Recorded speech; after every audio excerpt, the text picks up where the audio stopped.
Estamos começando mais um Monarch Talks. Hoje eu vou receber o Rafael Bittencourt, lenda do Heavy Rock. Heavy Rock? Heavy Metal, né? Show de strip. E, pô, obrigado, velho, ter vindo aí conversar comigo. Porra, bicho, eu é que agradeço. Pra mim é uma honra estar aqui, de verdade. Não vamos exagerar também, né? Não. Para, meu, você tá com a autoestima baixa. Você tá com a tua autoestima baixa. É, porra, tô. Eu levei umas porradas na autoestima aí recentemente. Pode ser, mas não. Tô feliz pra caralho de estar aqui, tô honrado de estar aqui. Vim também agradecer, cara, o que você sempre me ajudou, me apoiou. O Amplifica é fruto também do seu endosso, entendeu? Sim, 50% minha culpa. Exato. Então, quer dizer, 33%, né? Exato. Então, pelo respeito, pela admiração que eu tenho contigo e pela amizade, posso dizer, sim, estou aqui muito, muito feliz e me sinto honrado mesmo de estar aqui conversando contigo. Da hora, mano. Obrigado mesmo, velho. Você fez história, cara. E você ainda tem muito para escrever. Tá, se Deus quiser. Se bem que ultimamente eu só penso em sair do país, ir pra uma praia deserta, plantar uma maconha num lugarzinho bem remoto e ficar lá com meu cachorro, meu gato. Legal, ótimo. Bem tranquilo, assim. Isso acontece, porque são pancadas que a gente vai tomando e a gente vai pegando um pouquinho de sociofobia, né? Nossa. Porque os seres humanos assustam, né? No geral, coletivo, assim, o coletivo humano hoje... É assustador. Parece que é um oceano que nunca está tranquilo. Total. É porque eu tenho uma pira social muito grande, muito forte. Sempre tive, até antes de eu levar essas porradas na cabeça. Eu acho muito imprevisível um local com muitos seres humanos. Sim. Tudo pode acontecer, sabe? Sim. Isso me dá uma ansiedade muito grande. Porra, imagina quando os átomos tendo livre-arbítrio, né? Tipo... Sim, imagina você como que você devia se sentir quando você vai, na real, fazer os seus shows e tem, sei lá, dezenas de milhares de pessoas lá, deve dar uma... Tem dezenas de milhares de pessoas aqui, puta que pariu, tudo pode acontecer, é tipo um barril de pólvora, tá ligado? No caso do show é diferente, porque é um caos controlado, né? O evento tem toda uma coordenação para aquilo acontecer com segurança. Com segurança, começo, meio e fim, pode acontecer etc. umas loucuras, né? Tu viu aquele Sim. negócio lá do... Cara, qual que é o nome dele? É um comediante, velho. Puta, um comediante muito pica. Como que eu esqueci o nome dele? Brasileiro velho? ou gringo? Gringo. Amigo do Chris Rock. Dave Chappelle, exato. Aconteceu. Você viu que o cara entrou, subiu no palco e pulou em cima dele, o cara tava armado, inclusive? Por quê? Porque o Dave Chappelle fala de umas piadas pesadas e o cara se sentiu ofendido e se sentiu no direito de pular no palco e agarrar o cara e tentar matar ele. O Will Smith abriu um precedente interessante ali. Que tipo assim, não gostei, vou subir, tal, né? Quando que, sei lá, é complicado, né? A gente tá vivendo um momento muito complicado. Essa coisa, comportamento, os limites do comportamento, cara, estão todos sendo repensados, né? E a gente tá... Eu tô mudando a sua placa aqui. Não, relaxa, pode brincar aí à vontade com ela. Os limites do comportamento estão sendo repensados. E eu acho que os limites também do como vai ser reprimido isso, os limites do castigo, sabe? Crime e castigo. Dostoiévski, eu acho que escreveu sobre isso, assim. Justamente, o comportamento... O castigo, né, sobre a punição do onde você excede e a hipocrisia. Essas coisas estão sempre e juntas. E esse negócio dos comediantes tem muito a ver com liberdade de expressão, né? Pois está sendo repensado tudo isso, porque, obviamente, você não pode ferir ninguém, tá certo, você não pode desrespeitar, isso está muito certo. É difícil, né? É difícil você não poder desrespeitar as pessoas através da sua fala, né? Porque... Às vezes você pode falar uma coisa que, se você colocar 7 bilhões de pessoas numa sala para ouvir o que você falar, com tudo que você falar vai desrespeitar alguém. Então, você impedir que as pessoas desrespeitem as outras através da fala, é impossível. É colocar um filtro muito nada a ver, assim, para a liberdade de expressão, entendeu? Tipo, eu não posso mais ofender alguém. Mas se você falar que não acredita em Deus num culto religioso, você vai ofender muitas pessoas. Mas aí você não pode mais falar que você não acredita em Deus, se for o caso, entendeu? Mas a gente tem algumas coisas que elas ofendem demais e é notório, então a gente não pode Tem que evitar mesmo. Você não vai falar porque ofende demais, então pronto. E isso que está sendo ensinado, eu acho, hoje em dia. Mas você concorda com isso? Concordo. Você acha que tem coisas, assim, que você não pode... Opiniões. Não tô falando de você, porra, ameaçar alguém, mas opiniões que são você extremas. tem. É que assim, a gente está falando do humorista e opiniões extremas, né? Humorista é humorista, opiniões extremas é opinião extrema. O humorista ofender alguém na plateia, ok. Vamos ver até onde ele ofendeu. Opiniões extremas como alguém fazer apologia à pedofilia, por exemplo, você não pode. Fazer uma apologia a bater em mulher. Você não pode fazer apologia a alguns temas que a gente está lutando para o comportamento eliminar isso aí do mundo. Bom, eu tenho com certeza apologia a esses tipos de temas, eu acho repreensível. Mas, ao mesmo tempo, eu acho que numa sociedade democrática, até as coisas mais repreensíveis têm o direito de serem ditas. Se o cara tem uma opinião de bosta, eu prefiro que ele tenha a liberdade de falar do que ele reprima, né? Na minha opinião, eu prefiro saber quem que é esse cara, o que ele pensa e como eu posso entrar em contato com ele para talvez converter a mente dele para um caminho mais produtivo da sociedade. E o outro negócio ruim desse negócio de apologia é que é uma linha tênue, né? Tipo, o que eu falei ali naquele episódio fatídico, muita gente me acusou de apologia à parada, ao nazismo.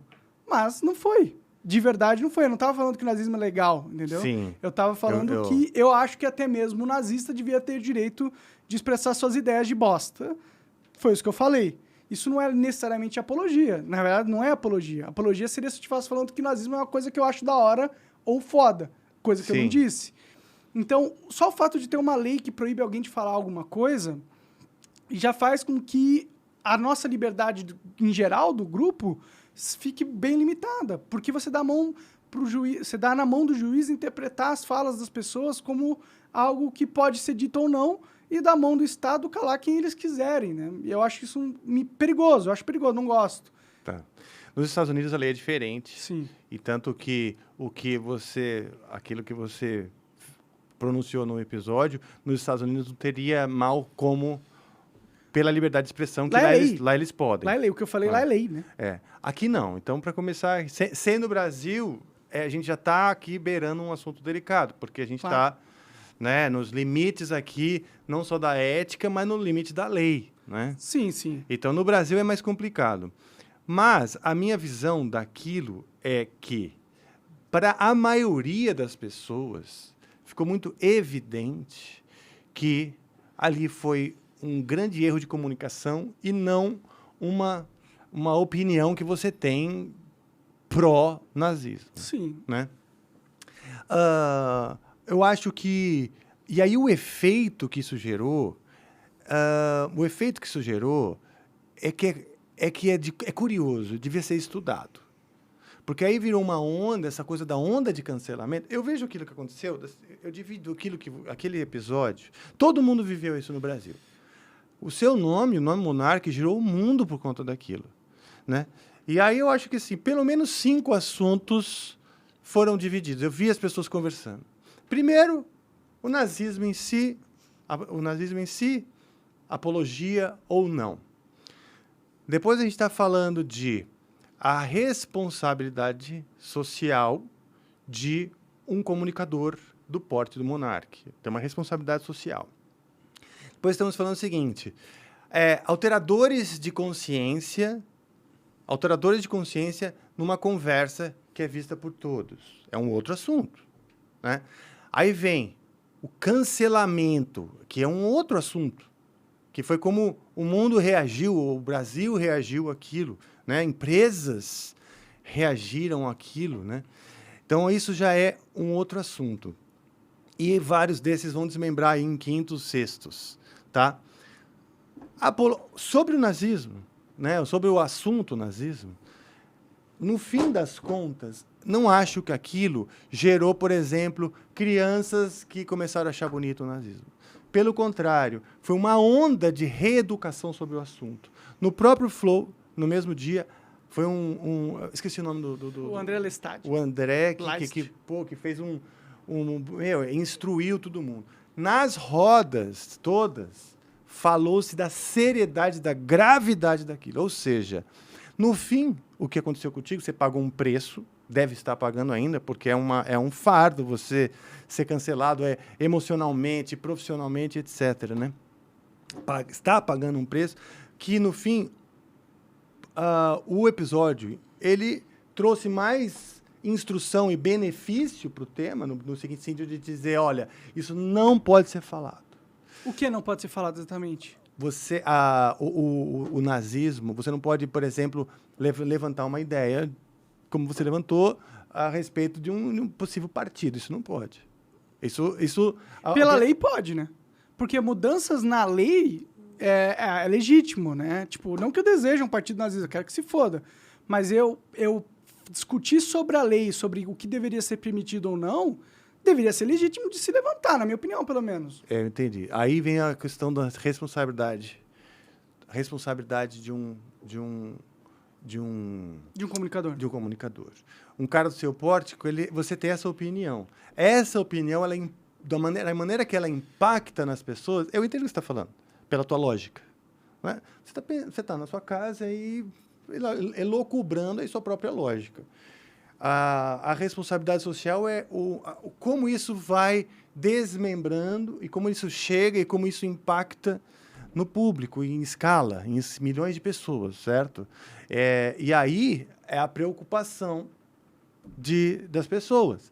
Essa preocupação eu endosso. Eu acho que a gente, como comunicador, tem que entender que existe uma responsabilidade muito grande. Então, uma pessoa anônima tem mais liberdade de falar o que pensa do que um comunicador. Claro! Por quê? Porque muitas pessoas vão ver. E porque pode ser muito... Exato. Mas não é o trabalho do comunicador, justamente por ele ter esse poder, dele poder falar o que pensa e fazer com que a sociedade tenha essa liberdade também? Olha, eu acho que o seu trabalho, por isso que eu te admiro, é ter essa liberdade. Você tem uma lógica aí que você fala assim, cara, eu quero ser tão livre para dizer quanto os caras que falam coisas muito piores do que eu nos comentários dos vídeos. Sim. Porque as pessoas, às vezes, com um nome que a gente nem sabe quem é, que é um código, que é um número, que você não sabe nem quem é, um nickname lá. Você não sabe quem é de fato a pessoa, não está mostrando a cara, dizendo coisas muito piores do que as que você diz.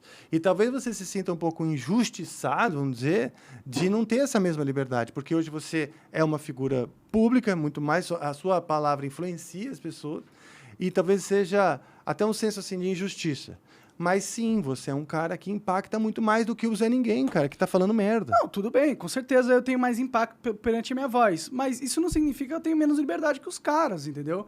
Eu acho que o influenciador, ele devia ter o mesmo nível de liberdade que qualquer cidadão. Por que só porque a gente ficou famoso a gente não pode mais falar o que pensa? Eu não entendo muito esse raciocínio, entendeu? Eu acho que é meio... Eu acho totalmente injusto e eu acho que cria, dentro dos comunicadores, uma ferramenta para que as pessoas tenham menos... Tipo, calem as pessoas, entendeu? Às vezes tem assuntos sensíveis que precisam ser debatidos. E se o comunicador, só porque ele é um comunicador relevante, influente, ele não pode debater esse assunto, você causa na sociedade uma barreira no que se é discutido. E isso não é positivo, entendeu? Agora, você quer falar que o cara não pode ameaçar alguém de morte, não sei o quê? Eu acho que certo. Ninguém tem que ameaçar ninguém de morte. Se for isso, eu acho certo. Agora, dar uma opinião, entendeu? Por mais... Eu sei que eu falei de um jeito bosta, né? Eu falei de um jeito bem bosta e bem burro. Mas defender a primeira emenda dos Estados Unidos, ou pelo menos uma visão da lei igual à primeira emenda dos Estados Unidos... Eu não acredito que seja uma coisa que deveria ser proibido para os comunicadores. Eu não acredito Mas é isso, nisso. Olha só. Então aí a gente entra no terceiro tópico que eu acho que orbita essas conversas. Que eu observei muitas pessoas falando de você e do evento desde que ele aconteceu. Né? Pessoas que não estavam tão próximas de você quanto eu, né? Que te conheço. Eu vejo em você um cara... eu acho que as suas motivações, elas são muito legítimas e muito puras. Às vezes até demais. Às vezes até demais, mesmo. Já te chamei de anjo, de anjo Gabriel, de verdade, não estava zoando com a tua cara. Vejo essa pureza, e nessa pureza, às vezes, você se estrepa. Entendeu? O terceiro tópico seria os alteradores de consciência. Você acabou de dizer que falou de um jeito bosta. Então, esse jeito bosta Esse jeito bosta que é o ponto. Se você não fala de um jeito bosta, por exemplo, aquela numa conversa legítima, tínhamos 4 pessoas na conversa, dispondo ali cada um suas ideias, e ideias às vezes até contrárias, que você poderia, que você insistiu, e que talvez da maneira que foi indo, a coisa virou o que ficou. Aquela mesma conversa poderia ter acontecido sem maiores danos colaterais como aconteceu. Sim, se não fosse os autores as palavras de uma maneira escolhendo melhor, as palavras de maneira certa, Sim. tem a responsabilidade social. Essa má escolha veio por talvez pelos autores alteradores de consciência, etc. Que a gente e hoje, e aquilo foi uma lição para mim. Eu também sou um apresentador de muito menos exposição que você, também sou um artista e tal. E falei assim, meu Deus, a gente não pode falar qualquer coisa. Olha só como que é. Por quê? Porque você, além dos seus ideais, você também está definindo o quê? Sua casa, a família, o pão na mesa para a família. Então, se é para manter o pão na mesa, eu tenho que parar de falar tais coisas, tá bom, vou parar de falar. Mas sabe qual que é o problema dessa lógica? O problema é que se entrar um Estado autoritário, essa lógica ela vai sempre chegar. Tipo, se de repente passar uma lei que você não pode mais falar sobre a cor verde. Virou proibido você falar sobre a cor verde. Nessa lógica, você vai falar, pô, não vou falar mais sobre a cor verde. Porque é lei, né? Pô, os caras passaram a lei, se eu falar sobre a cor verde, o meu pão vai ser posto em risco. Mas, ao mesmo tempo, quando isso acontece, você está deixando que a sua liberdade seja tomada de você. O Estado tomou a sua liberdade de você se expressar de você. Sim. Sim, você tem razão. Eu acho que a gente tem que batalhar, sim, pela liberdade, e eu entendo que essa é a tua bandeira, né? E eu já usei a palavra o verde para simbolizar, por exemplo, a natureza. E a importância de cuidar disso. E eu fui cancelado por aqueles que imediatamente falaram, me colocaram na caixinha de esquerdista extremo. Só porque eu falei o verde. O verde querendo significar a natureza e tal, né? E é uma bandeira minha, o verde. Né? E isso é sensível. Então, o que acontece? Não é só o governo, não é só a instituição, não é a grande conspiração que eu nem consegui, nem acho que exista. Eu acho que são as próprias pessoas, que elas estão muito fechadas, cada uma em suas bolhas, com dificuldade de serem empáticas às opiniões do outro. Então, a gente tem que tomar esse cuidado como se você tivesse que atravessar um rio com jacarés. Você tem que atravessar um rio com jacarés, tem jacarés, tem que ter um cuidado, acabou, senão você vai morrer. É autoproteção. Eu entendo. Você pode chegar e falar assim, porque como esses jacarés, na verdade, é uma metáfora para conceitos e ideias que não são, né? Então, e você tem essa liberdade, e eu acho honrado, porque pode ser que em outro tempo, daqui a algum tempo, ou um tempo atrás, ou daqui a alguns anos, tudo isso que você está falando seja óbvio para todos, porque a gente entrou numa espécie de consenso utópico hoje em dia, né? Não é tão utópico, acontece nos Estados Unidos, né? Não é tão Não. Por exemplo, nos Estados Unidos também é super polarizado. Eu tô falando dessa coisa Mas lá você pode falar sobre verde, né? Mas as pessoas também se cancelam e são sensíveis a um monte de coisa. Esse cara mesmo que subiu com uma arma nos Estados Unidos... O que foi agarrar o Dave Chappelle? Ele foi agarrar o Dave Chappelle com a arma. Ele tava bem chateado, né? Sim. Ficou puto. Ficou putinho. Então, e ele tava carregando uma arma porque ele, na turma dele, na bolha social, que ele... Carregar a arma é uma dos valores que ele tem. Tem uma outra parte dos Estados Unidos que acho que não, que acho que é melhor que a gente não carregue a arma na rua, porque isso pode gerar mais violência. Entendeu? E essa liberdade do cara subir com uma arma, ele não está sozinho nesse pensamento. Mas ele não tinha essa liberdade, tanto que ele foi... A liberdade que ele sentiu... Que ele nem foi preso, eu acho. Não foi preso? Pior que não foi preso, não. Então... Mas deveria ter sido, na minha opinião, né? Se ameaça alguém com uma arma... Porque, assim, das duas, uma... Se ou ele era um maluco que age... Com certeza, era um maluco. Diferente de todas as outras pessoas, né? Mas aí que tá. Ele é um maluco, mas faz parte de um grande grupo de pessoas que, pra gente, está maluca. E carrega armas e, quando se sente ultrajada, invade e responde com violência. Sim. Entendeu? Então, não é mais, se a gente viu o Will Smith, isso aqui, quer dizer, virou comum. Né? Daqui a pouco, os teatros vão ter que nem alguns bares nos Estados Unidos, que tem uma tela de proteção, porque os caras jogam coisa. E o Angra já tocou num lugar nos Estados Unidos. Ele foi dominado após atacar Dave Chappelle no palco. Não, ele foi preso, na verdade. Ele teve que pagar a fiança ali, né? Fiança de R$30.000. E não pode chegar mais a 90 metros de distância do Dave Chappelle. Então, o cara é maluco, pô. Sabe qual que é o problema? É que a gente, porra, não pode deixar que essa galera domine o mundo. Que eles estejam certos de oprimir quem quer falar o que quer falar. Tipo, o Dave Chappelle faz piadas que são pesadas. É o direito do cara. Aí a gente vai falar, pô, Dave Chappelle, você não pode mais falar esse tipo de piada, então. Só porque tá ofendendo as outras pessoas. Você tem que parar. A sociedade mudou e agora você não pode mais se expressar. Esse é o caminho certo? Assim, mas não é o caminho certo, porra. Não, já é assim. Não pode fazer uma série de assuntos, você não pode mais fazer porque assim, tem uma coisa é você, um grupo achar engraçado um tipo de piada que para um outro grupo não tem graça nenhuma.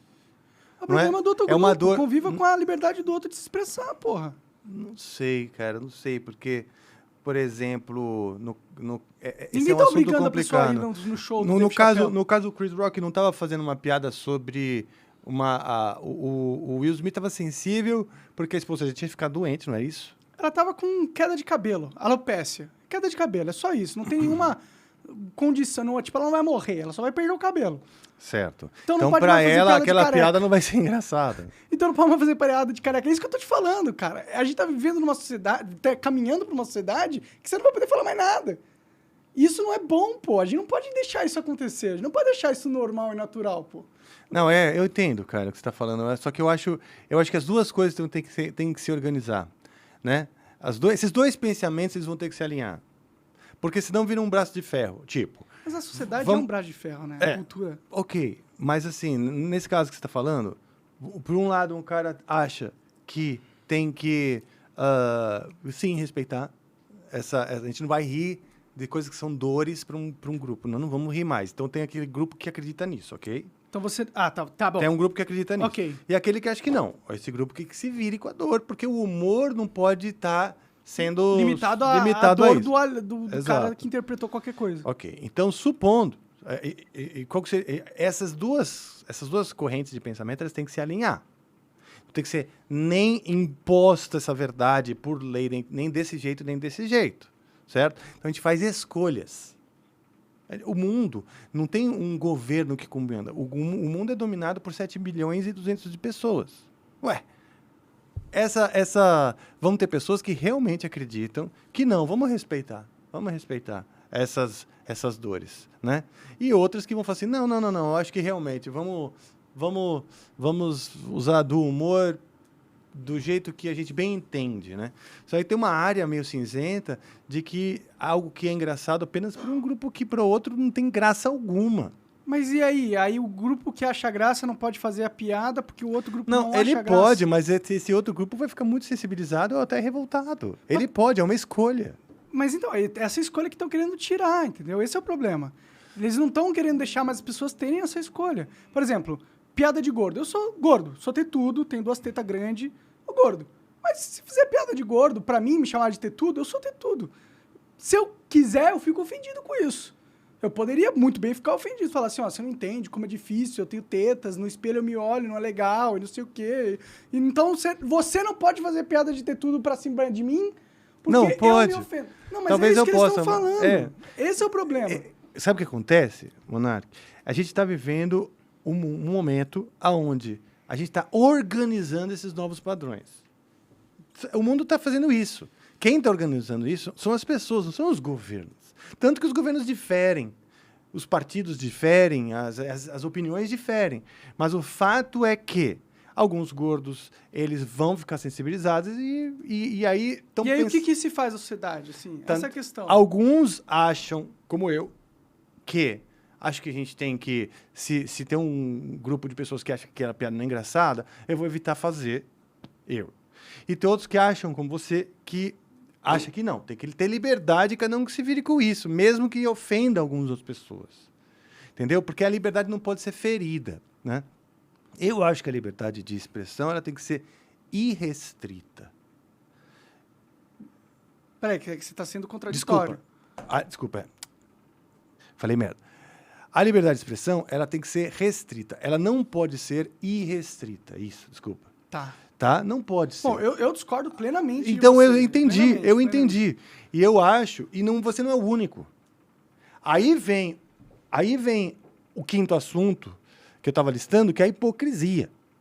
Porque eu acho que tem pessoas que, na prática, fazem o que bem entendem na internet, falam a merda que bem entendem, elas magoam uns aos outros, elas impõem suas próprias opiniões, foda-se o outro. Não impõe, não existe impõe opinião. Não, né? elas colocam a sua opinião, independente, sua opinião. independente se aquilo vai magoar o outro, não é? Independente se aquilo fere um grupo ou outro. As pessoas na internet, as pessoas que não são um apresentador como você, essas que têm menos vulto, vamos dizer, elas falam que bem entendem, certo? E elas também cancelam. Sim. Aí vem o quinto assunto, que é a hipocrisia. Entendeu? Então, do tema nazismo, eu acho que, no fim das contas, o saldo foi positivo, porque todo mundo viu e foi informado a gravidade da parada, certo? A responsabilidade de um comunicador também foi uma grande reeducação, foi falado over and over aí para as pessoas, repetidamente, sobre isso. Os limitadores, aí, os alteradores de consciência, você mesmo acho que já está pegando mais leve, não é? Talvez até inconscientemente, não sei. Eu só não tô chapando o coco de maneira que eu chapava antes. Pô, mas você fumava mais de uma vez por todos os dias. Não, fumava todo dia, toda hora. Quando foi a última vez que você fumou? Ah, faz umas 2 semanas. Você fumava mais de 2 vezes por dia e agora a última vez que você fumou faz 2 semanas. Coincidentemente, você está vivendo um amadurecimento com tudo isso, certo? Eu não parei de fumar porque eu acho que eu não devo falar certas coisas. Parei de fumar porque não tá fazendo bem pra minha saúde. A questão de autopreservação mesmo. Legal, mas que bom, porque coincidentemente você tem um programa e tudo mais. Hoje, quanto mais você puder Mas, por exemplo, entender o limite, o seu próprio. Cada um tem seu limite. Claro. Né? O meu limite é fraquíssimo. Se eu der 1, 2 pega aqui, eu vou sair falando merda. Então, meu limite é super baixo. Fico ansioso, fico eufórico. Aí tem o cancelamento, que esse sim eu acho que isso sim me preocupa. E aí emenda na hipocrisia, que assim, pessoas estão cancelando umas às outras, mas não porque elas andam na linha. Sim. Então tem uma coisa assim, isso sim é uma hipocrisia. Pô, os caras que me chamaram de nazista foram lá ameaçar minha mãe de morte. Pois então, entendeu? Então é assim, uma semana antes, 10 dias antes do aquele seu fatídico episódio, apareceu no Fantástico uma reportagem maravilhosa, muito bem feita, sobre o nazismo no Brasil e na internet. E o quanto existem comunicadores, pessoas espalhando esse tipo de informação, e como é difícil prendê-las, por exemplo. Mas elas estão lá. Tem o nome delas, tem o nome. Se você for agora no Globoplay, você vai assistir. Uns 10 dias antes passou no Fantástico. Essas pessoas, elas são hoje menos procuradas que o Monark. Exato. Entendeu? O nazismo, ele existe no Brasil. Cadê o nome desses caras? Por que a gente não põe no poste, na rua, wanted, dead or alive? Aí é demais, né? Matar o cara. Não, isso que eu tô falando, mas não queriam matar tua mãe? Queriam. Isso que eu tô falando. Sim. Então, assim, eu acho que nessa coisa do crime e castigo que eu tava falando, ainda não existe, acho que, leis dentro da internet que rejam de maneira organizada ou que a própria lei possa incidir dentro de um assunto.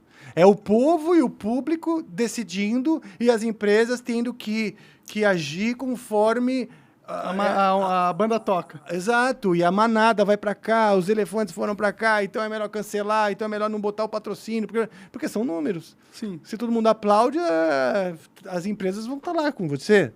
Não é ideologia o patrocínio. Claro, é só medo de repercussão polêmica da sociedade. Exatamente, entendeu? Então, eu acho que esses assuntos todos, eles desmembram em vários outros. Eu vi muitas rodas comentando, discutindo, debatendo o evento que aconteceu. E, no fim das contas, foi bom para as pessoas, porque as pessoas debateram pra caralho sobre aquilo e instruiu. É sempre bom quando os temas entram em pauta, né? Exato. Então, aí, a sua ideia de, tipo, porra, mas também a gente tem que falar e tal.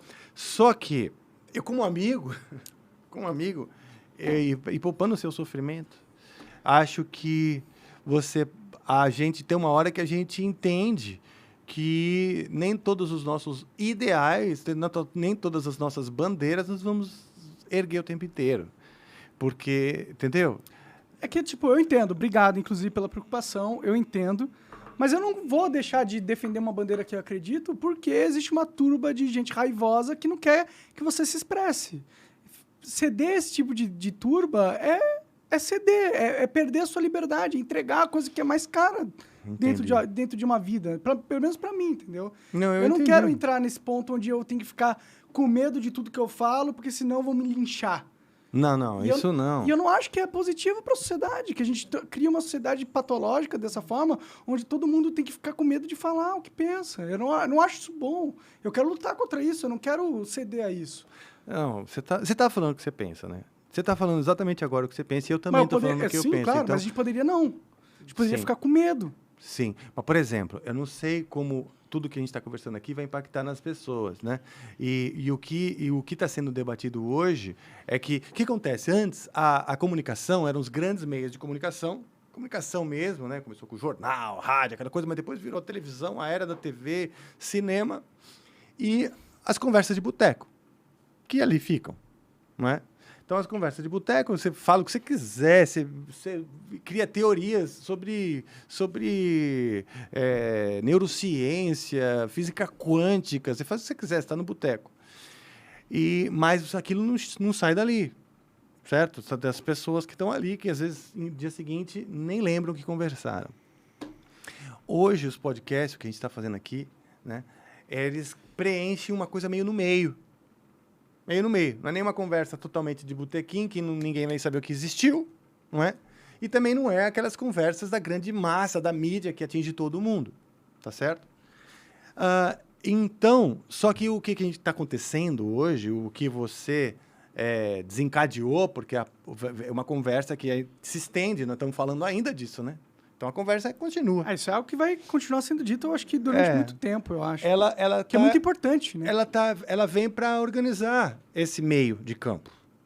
Porque esse cara o hater, né, que existe na internet, aquele cara que se indigna com as coisas, que fala o que bem entende, fala sem pensar, muitas vezes é o que mais aparece nos debates. Aquele que está achando tudo errado, ou que está odiando aquilo tudo, é o que mais aparece, porque quem está batendo palma, ninguém nem liga. Esse cara, bem ou mal, ele não tem expressão, não é? Ele tá ganhando atenção, né? Ali. No Twitter, o cara, um aleatório, pode pegar 20, dezenas de mil likes, sim, sendo aleatório, só porque ele falou alguma coisa que um grupo grande concordou. Exato. E o Twitter é outro grande problema. Não problema, assim, os caras também estão querendo entender. O Elon Musk agora, tipo assim, entrou pro jogo. O que você achou disso? Eu tenho um monte eu tenho mais perguntas do que opinião sobre isso. O que você perguntaria pro Elon Musk se ele estivesse na sua frente? Me empresta...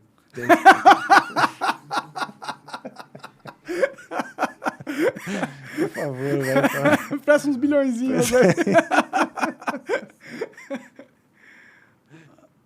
Opa, obrigado. Fica à vontade aí, uns coraçãozinhos. Legal, vou deixar aqui. Isso aqui é pimentinha de geleia, isso aqui é alguma coisa. Deve ser queijão, na minha opinião. Tá bom.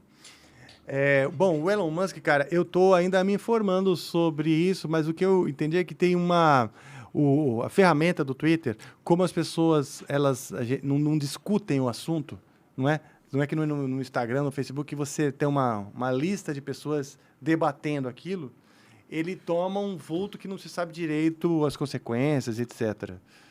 Eu tenho mais perguntas do que opinião, porque eu não uso muito o Twitter. Sim, sim. É uma ferramenta que, assim, eu não me adequei, sei lá. Não te interessou, não me interessou. E agora, recentemente, com essa história do Elon Musk, que começaram a debater justamente aí dentro dessa coisa da liberdade, se ela vai ser restrita ou irrestrita, a liberdade de expressão. E ele vem ali com o endosso dos Estados Unidos, das leis dos Estados Unidos, de certa forma, né? Porque lá é mais... A liberdade é irrestrita. Exatamente, né?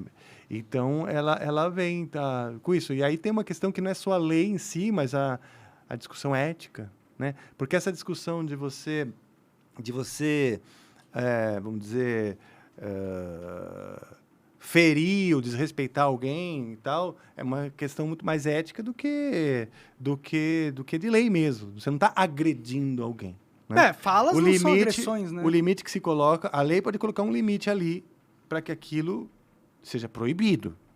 O que exatamente? Agredir através das falas? No Brasil, por exemplo, você bota um limite, você não vai falar, você não vai fazer piada. Físico? Oi? Agressão não pressupõe algo físico? Agredir?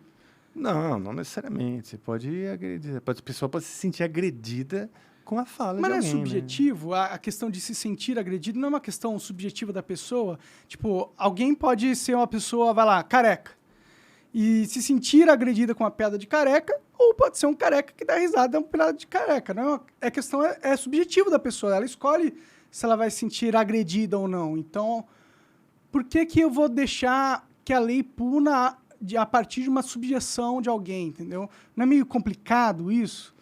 Cara, eu acho que assim, essa questão da ética e da lei, elas são não Você são acha limites errado fixos. Piada de careca? Você acha errado fazer uma piada com carecas?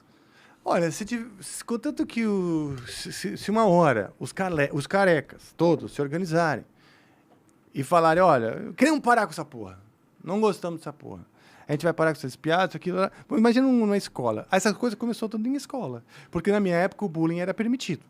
Fazia piada com todo tipo de preconceito e era engraçado, todo mundo ria, né? Hoje nas escolas, aí conforme o tempo foi passando, as escolas foram fazendo, olha só, coleguinha fica triste, papapi, não pode, papapá. Eles foram reeducando, até que, não tem mais graça, porque daí as pessoas hoje não riem mais do fato de outra pessoa estar sofrendo bullying, estar sendo oprimida, se sentindo oprimida ou ofendida, ou, como você disse, agredida verbalmente, né? Porque você jogava papelzinho, jogava lanche, jogava coisa em quem você queria. Eu sinto que as pessoas eram mais fortes antigamente, né? Hoje em dia, qualquer coisinha, você tem que chamar a lei pra te defender. Eu sofri bullying pra caralho no colégio. Eu gostei de sofrer bullying? Não. Algo chato. Mas eu prefiro sofrer bullying, porque o bullying faz você entender a realidade da vida e se preparar para ela, do que você nunca sofrer nada e se tornar um cara super fraco, que qualquer coisinha te ofende, que qualquer opinião que você não gostar, você vai chorar e não sei o quê. Eu prefiro ser um cara que aguenta levar porrada, que aguenta fazer piadinha comigo por causa sei lá, faziam piada que eu tinha cabelão grande e todo bagunçado na época. Faziam piada com o meu cabelo. Eu era gordo também, faziam piada com o meu peso. Eu prefiro ser a pessoa que consegue aturar pessoas fazendo piadas de mau gosto pra mim, do que ser uma pessoa que quer tornar o mundo um domo de vidro onde que nada pode me ofender e tudo que as pessoas falarem tem que levar em consideração todos os meus sentimentos, entendeu? Eu não quero esse mundo. Pra mim, esse é um mundo de pessoas fracas. Sim. Um mundo onde que as pessoas não têm forças nem pra levantar no dia de amanhã. No dia que ela tiver um problema, não vai ter o safe space. Não vai ter a professora chamando o coleguinha. O mundo é cruel pra caralho, porra. Então, a vida é uma merda. Se você não se prepara pra ela, você vai só ficar em casa e chupar o dedo. Eu acho que existe uma corrente e bastante legítima de pessoas que querem mudar essa realidade. Quando você fala, a realidade é assim, ela é cruel e tal, tem um monte de especialmente os educadores, que eles querem mudar a realidade. Boa sorte. Não, eu endosso, porque eu gostaria que uma pessoa não tivesse mais vontade para satisfazer, para se distrair ou para dar risada, precisar diminuir ou oprimir o colega, entendeu? E eu acho que é na escola que começa e depois a gente vai reeducando a sociedade. É isso que está acontecendo. Mas você acha que um dia a gente vai conseguir reeducar a sociedade para que a gente viva num mundo sem desafios e que seja perfeito e que você não vai levar na cara todo dia que você acorda de manhã, porque a vida é isso? Não. Será que não é querer tapar o sol com a peneira nessa questão da vida? O perfeito não é algo que você conquista, é algo que você busca. Tá? Você idealiza algo perfeito para você buscar, para você ter um norte. Não significa que você vai encontrar o que você vai chegar um dia. Mas no momento que eu não busco o perfeito, eu perco a esperança que existe. Né? E daí todo o resto é a desesperança. Todo o resto é qualquer coisa, é o caos. Né? Então, assim, não é que eu acho que... Eu acho que sim, o mundo está se reorganizando. Vai ser resultado desse debate. Pessoas como você, que pensam como você, pessoas que pensam como eu. O resultado desse debate, dessa vivência entre educadores, sociedade e tal, daqui a alguns anos, né, é que vai ter isso daí. Por exemplo, um dia, isso é cultural. Né?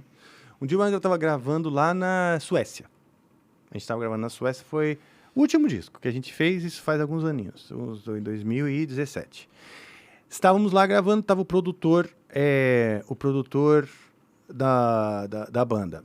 E ele estava lá e tal, não lembro se era o produtor ou o assistente que estava na sala, e veio uma menina visitar, alguma menina, era brasileira, inclusive, veio visitar a gente e tal, conversamos um pouquinho e tudo mais, ela conversou um pouquinho com a gente, inclusive ela é do Spotify, acho que era do Spotify lá da Europa, etc. Conversamos sobre estratégia, posicionamento, beleza. A menina saiu, todos da banda viraram para dar aquela bela e tradicional sacadinha em sua bunda, tá bom? E ela foi embora, beleza, continuamos lá. E alguma piada aconteceu que a gente fez e ou alguém comentou com ele mesmo. Ele olhou e falou o seguinte, no Brasil as piadas são sexistas assim? É um cara como eu, roqueiro, tatuado lá, o cara, isso, aquilo, né? Um estereótipo do olhador de bunda que a gente aqui conhece, né? E aí ficou aquele silêncio, né? Ele falou, olha, só para dar um toque aqui vocês, tá? Aqui não é legal. O cara tava dando um toque que ele não achou graça, nossas piadas da bunda da menina, ele não achou graça. Ele não tava falando assim, cara, não fala essas piadas porque eu vou ser preso ou vocês vão ser presos. Não foi proibido, ele não viu graça. Então, essa coisa de você reeducar para o que tem graça, o que não tem graça, é algo que está acontecendo hoje, né? E aí... isso eu acho legítimo pra caralho. É isso, entendeu? Sim, então nós estamos falando o seguinte... Não é isso. Tá, desculpa. As mulheres que estão lutando foram oprimidas por séculos, etc. E o corpo como objeto, blá, blá, blá. Elas se sentem diminuídas, aquilo lá, blá, blá. Seja o que for, a luta delas, né? É pela luta delas que reeducaram, então, aquele povo na Suécia, que não é o Brasil, assim, em termos culturais, em termos de comportamento e tal, de respeito e tal, estão anos-luz na nossa frente. Ele chegou e falou, olha, aqui não é legal, cara, eu vi vocês, porra, que porra é, vocês fazem piadas sexistas lá? Tipo, ainda? Como se dissesse isso, sabe? Como se a gente fosse, sabe, se tivesse... sei lá, nas cavernas ainda, né?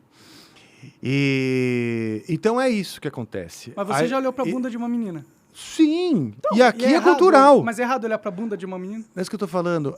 O errado ou certo, essa coisa da moral, né? A moral, esses limites da moral, os limites da ética, eles também são culturais. Claro, isso é verdade. Aqui, se olham a bunda da minha mulher, da minha filha, sei lá, eu nem me importo mais, porque é tão parte da cultura que se você for tentar lutar contra isso, né? Agora, existem lugares, como por exemplo isso que eu tô te falando, na Suécia, lá, que os caras já estão, vamos dizer, reprogramados.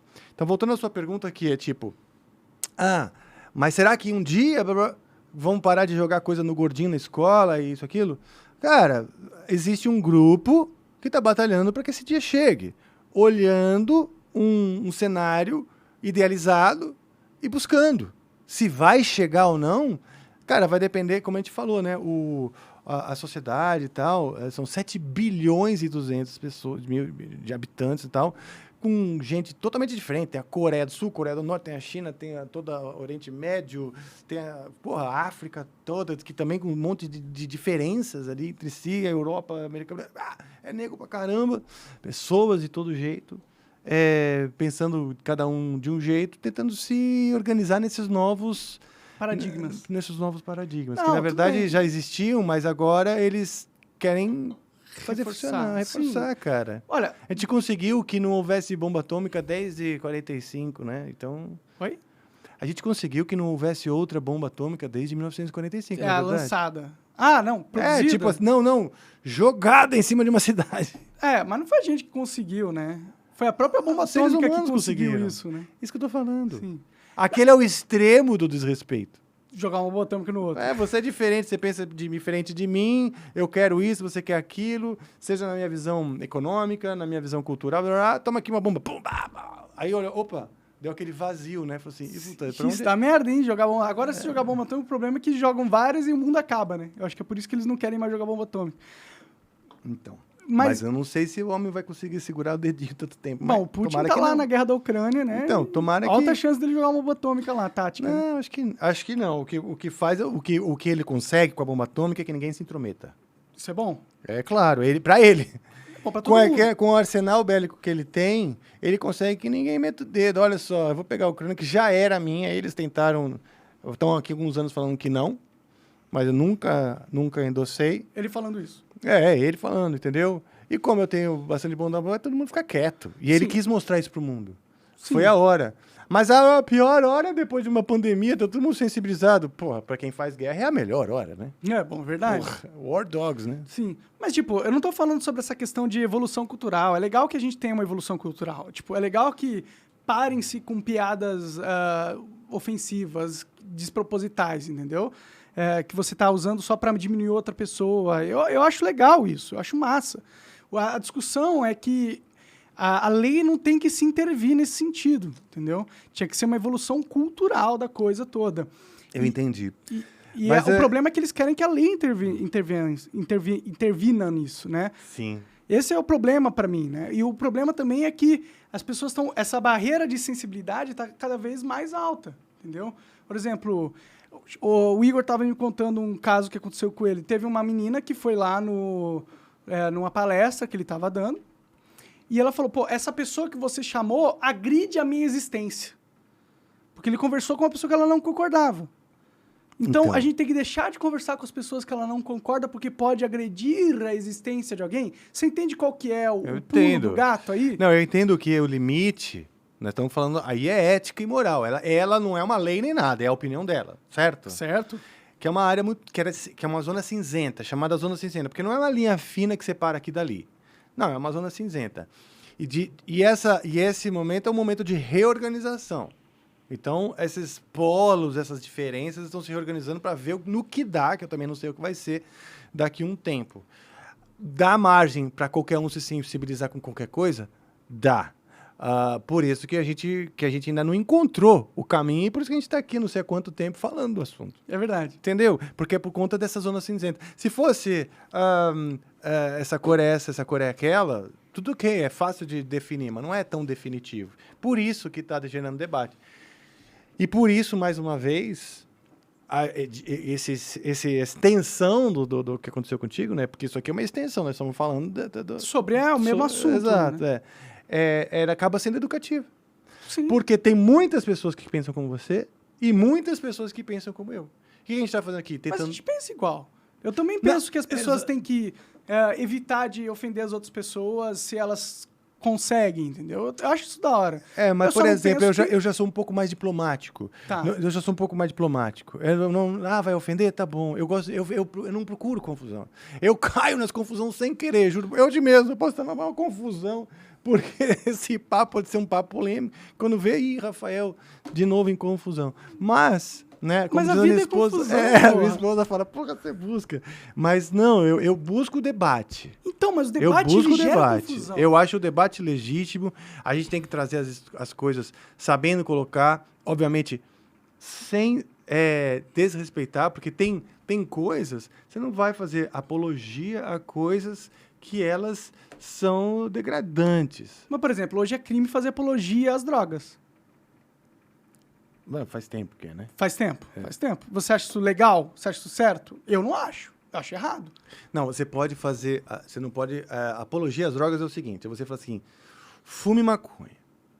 Agora, a gente debater se deve ou não legalizar a maconha, isso no Congresso, os caras estão falando disso. Foi a mesma coisa que aconteceu com o nazismo que eu estava falando. É a mesma coisa. Não, mas no Congresso os caras estão querendo fazer um partido? Não, mas debater, é isso que fala, debater se deve ou não legalizar é legítimo, é isso que você está falando, né? Isso. Apologia à droga é o seguinte, pessoal, fume maconha. Responsabilidade como um apresentador é você fumar daqui na frente, vai ter gente que vai falar, porra, você tem uma responsabilidade como um comunicador, uma responsabilidade social, porque isso vai impactar nas pessoas, e uma responsabilidade porque você...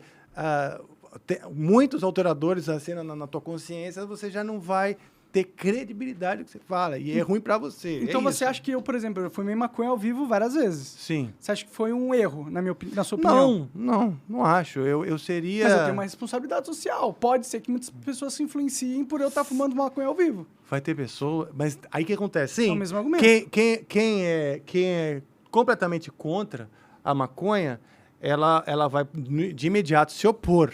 Eu não sou completamente contra a maconha. Sim, sim. Ok? Isso que eu estou dizendo. Você fazendo isso, aquele grupo de pessoas que pode se ofender, você falou, não, eu não ligo, ele que se vire. Eu estou aqui na minha casa, estou fumando, beleza. Entendeu? Você está falando, o meu cigarro natural. É isso, você vai sensibilizar essas pessoas. Crianças podem se influenciar, isso que é outro debate. Os mais jovens vão se influenciar ou ser mal influenciados por você, blá, blá, blá, e a maconha pode ser uma porta de entrada para drogas mais fortes, etc. Blá. Verdade. E aí é a sua escolha. Sabendo de tudo isso, mas se fazer for ou não. escolha, tá tudo bem, né? É tua escolha. Aí o que vai acontecer? Mas a questão é que as pessoas querem que não seja a nossa escolha, entendeu? Essa é a questão do negócio. Mas aí porque as pessoas elas precisam criar as leis para balizar as coisas, para dar limite. Controlar o gado. Não é controlar. Dá limites. Dá limite. Até aqui pode, até aqui é ética e moral. Até aqui chegou aqui é proibido. Eu entendo, é entendeu? assim que a lei funciona. E essa daí, cada cultura, cada país é de um jeito. Né? Nos Estados Unidos é de um jeito, na Alemanha é de outro jeito, cada lugar é de um jeito, no Japão é de outro jeito. Entendeu? Então, assim, e é normal. Aí você tem a democracia e tal, para moldando né, essas leis que mudam também. Entendeu? É isso. O que está acontecendo é uma grande abertura. Você passou lá um tempão com o Flow, cresceu contigo lá, fumando praticamente todas as vezes. E isso já mostra uma certa liberação. Concordo. Não é? Porque imagina tempos atrás, na época do próprio Planet Hemp, que também era um grupo que batalhou, vamos dizer, por uma legalização, né, que é diferente da liberação. A legalização é você criar uma legislação que também bote os limites. Por exemplo, a bebida. Por muito tempo foi proibido, né, a bebida, vender, Al Capone, mata. Olha onde deu, né? Mas não pode beber e dirigir. Tudo bem? Esse é o limite da lei. Claro. A lei fala, você bebe. Beleza, olha lá. Você tem que ter 18 anos. E se você for pego dirigindo, você está fudido. Você vai responder. Fizeram um monte de lei, deram multa, isso, aquilo, não deu nada. Quer dizer, não é que deu nada, continuou sendo um problema. Apertaram mais. Então, a lei, na verdade, ela é só para balizar, para organizar. Porque com certeza, esse é o papel da lei. Uma sociedade sem lei é a sociedade... É o faroeste. É a anarquia, né? Não, isso eu nem acho positivo. Então. Sim, mas a questão... Bom, acho que a gente também já se estendeu muito nesse assunto. Então tá bom. Então eu vou fazer o seguinte, eu esqueci de te pedir desculpa, cara, porque eu cheguei atrasado hoje. Por duas razões. E eu precisava te pedir essas desculpas, sabe? Começou atrasado, pessoal. Primeiro, porque o senhor Deco Udré, que o meu diretor, meu amigo, maravilhoso, ele chegou atrasado lá em casa, mas não tem problema isso. Mas o pior foi quando eu cheguei aqui, eu precisei usar o banheiro. Fui usar o banheiro, aí você me disse que é aqui embaixo, né? E aqui é a sua casa, né? Sim, minha casa, moro aqui.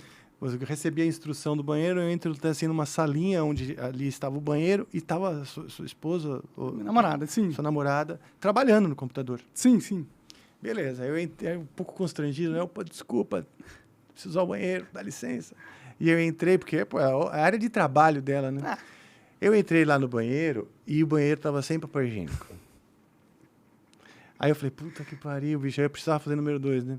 E aí eu precisei sair e dizer pra sua queridíssima namorada, falei, olha, desculpa, com licença atrapalhar seu trabalho, mas é que eu vou usar o banheiro número 2 e não tem papel. Aquele constrangimento de falar que vai cagar, né, pra mim. Que bosta! E ela, tipo assim, ela tava tranquilinha no computador, fazendo carinho no gatinho, assim, e eu com aquela bomba. E ela veio com o papel, né? Já é, com quem que você conhece, já é, constrangedor, mas com tudo quem bem. você conhece, não é, né? Mas tudo bem. Exato. Não conheço, assim, não tenho intimidade, muito obrigado. Me dá aqui o papel higiênico para limpar a bunda, né? Aí, beleza. Aí eu entrei no banheiro, ia preocupado com o horário. Falei, puta, já cheguei atrasado, ainda tem que cagar, caralho, que merda. Aí, caguei. A descarga não funcionou, meu amigo. Não funcionou. Toca eu catar a tampa da descarga, porque eu já sei mexer naquela porra, né? Botei no colo. Experiente já. Assim, as de casa lá já deram todos os tipos de problema, inclusive de diferentes tipos de descarga. Botei no colo e percebi, não precisa ser nenhum MacGyver, né? Que ela estava desrosqueada por dentro. Ninguém aqui percebeu, foi você que conseguiu. Não sei se faz tempo que tá assim. Tava solta a rosquinha, então os bracinhos que apertam a torre, né? Eles estavam desencaixados. Então eu apertei a rosca, ajustei, coloquei e flash. E aí consegui me despedir de maneira muito aliviante.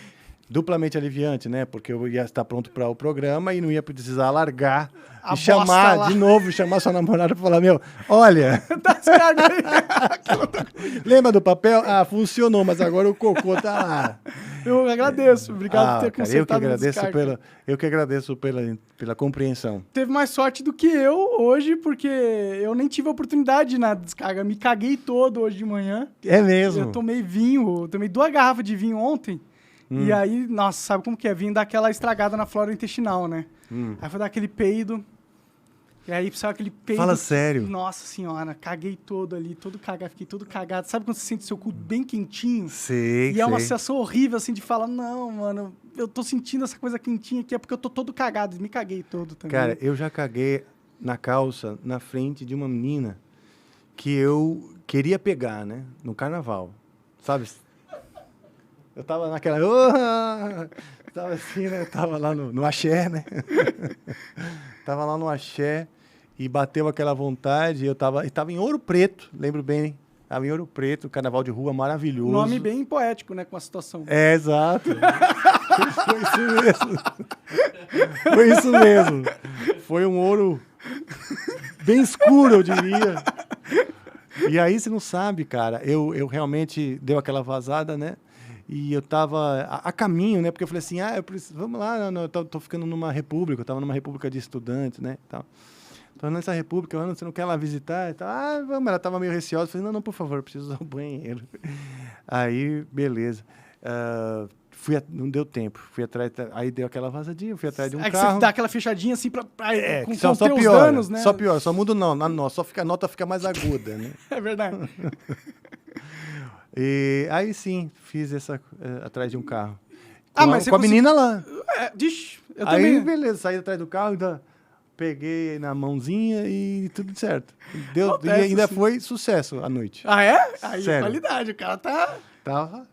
Tava se garantindo nessa época. Também. Eu também já me caguei num bar, com a mina na frente que eu tava saindo. Aí a gente foi pra casa e falei, peraí, só um segundo que eu vou tomar um banho antes. Acontece, o ser humano faz isso, o ser humano caga. Sim. Acontece. Mas e aí, cara, você tá com Amplifica aí, tá bombando, tá crescendo Graças cada vez Deus, mais, cara. do vento em polpa. Graças a Deus.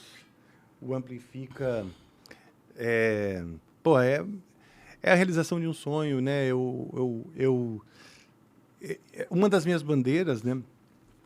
É que as pessoas comecem a buscar mais os pontos de acordo, não as diferenças, mas aonde a gente é igual, onde a gente é parecido. Eu acho que a música conecta muito as pessoas, todo mundo, né? E ela pode ser na verdade, esse instrumento. E a gente tenta colocar pessoas de diferentes áreas dentro da música. A própria música, o próprio cenário musical sofre muito preconceito do próprio público.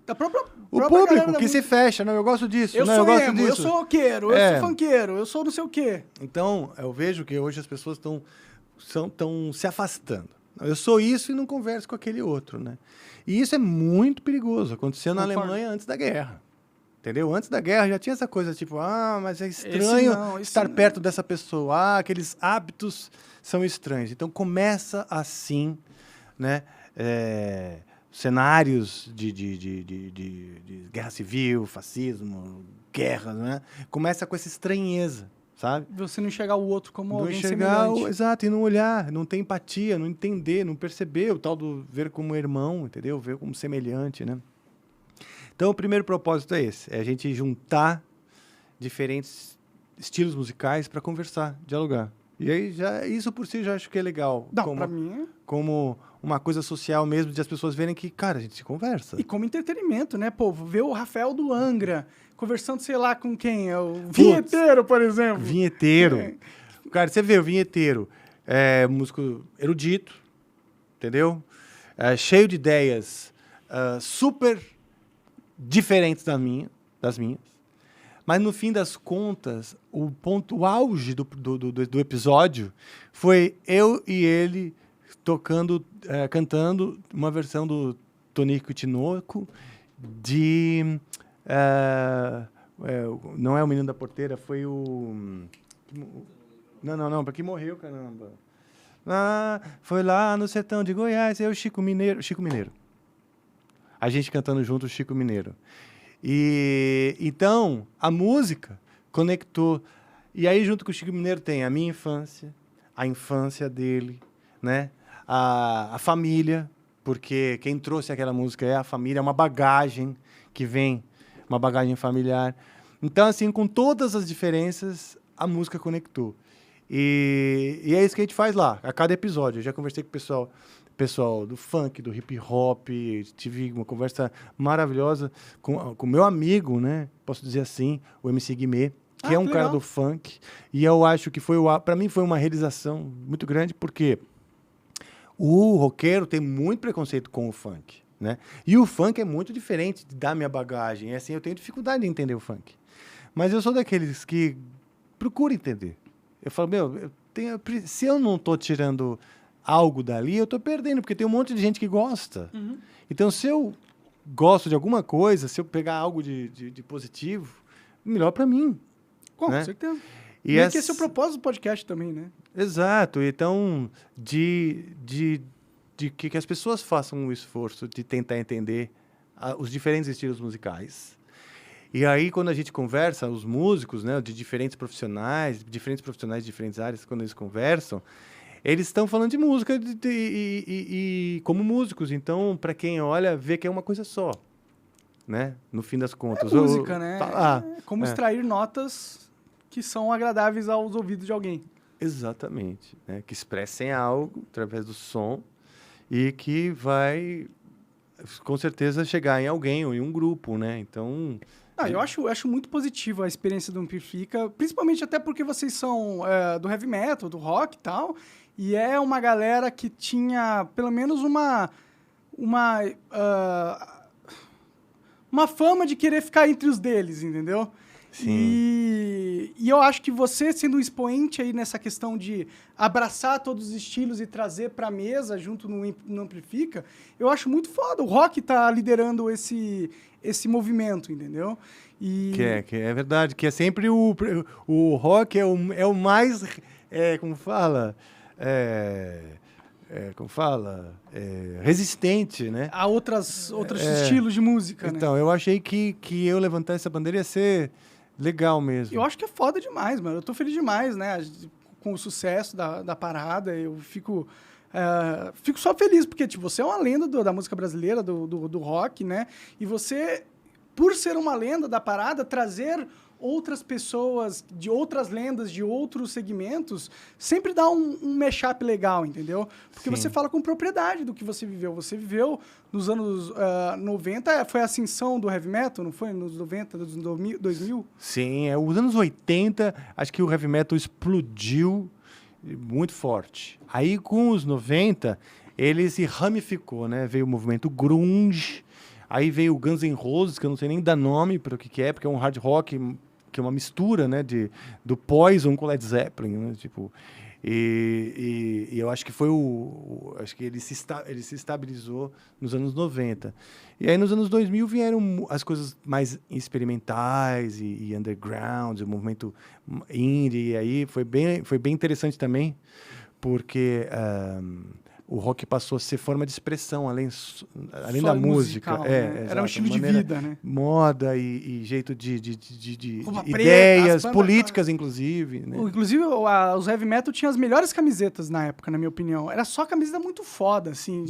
As coisas de medieval e umas coisas com as coisas coloridas, que você não via normalmente nas outras camisetas, né? Sim. Tipo, era sempre normalmente a marquinha aqui, coisa mais simples, mas o heavy metal chegava com uma arte exposta na camiseta, assim, eu achava muito foda. Eu era meio...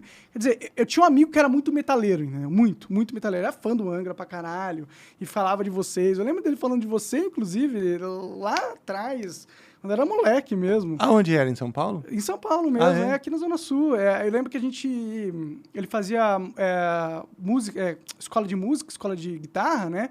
E aí eu ia acompanhar ele lá, quando ele ia, ele ficava conversando, ficava falando de vocês, falando, cara, esses caras são muito foda, olha isso aqui, olha esse cara, olha isso aqui. Então, foi presente na minha vida e pra mim eu gostava muito de como era diferente do que você via na TV, por exemplo. Entendeu? Era uma coisa... Sim. Tipo, não era só aquela...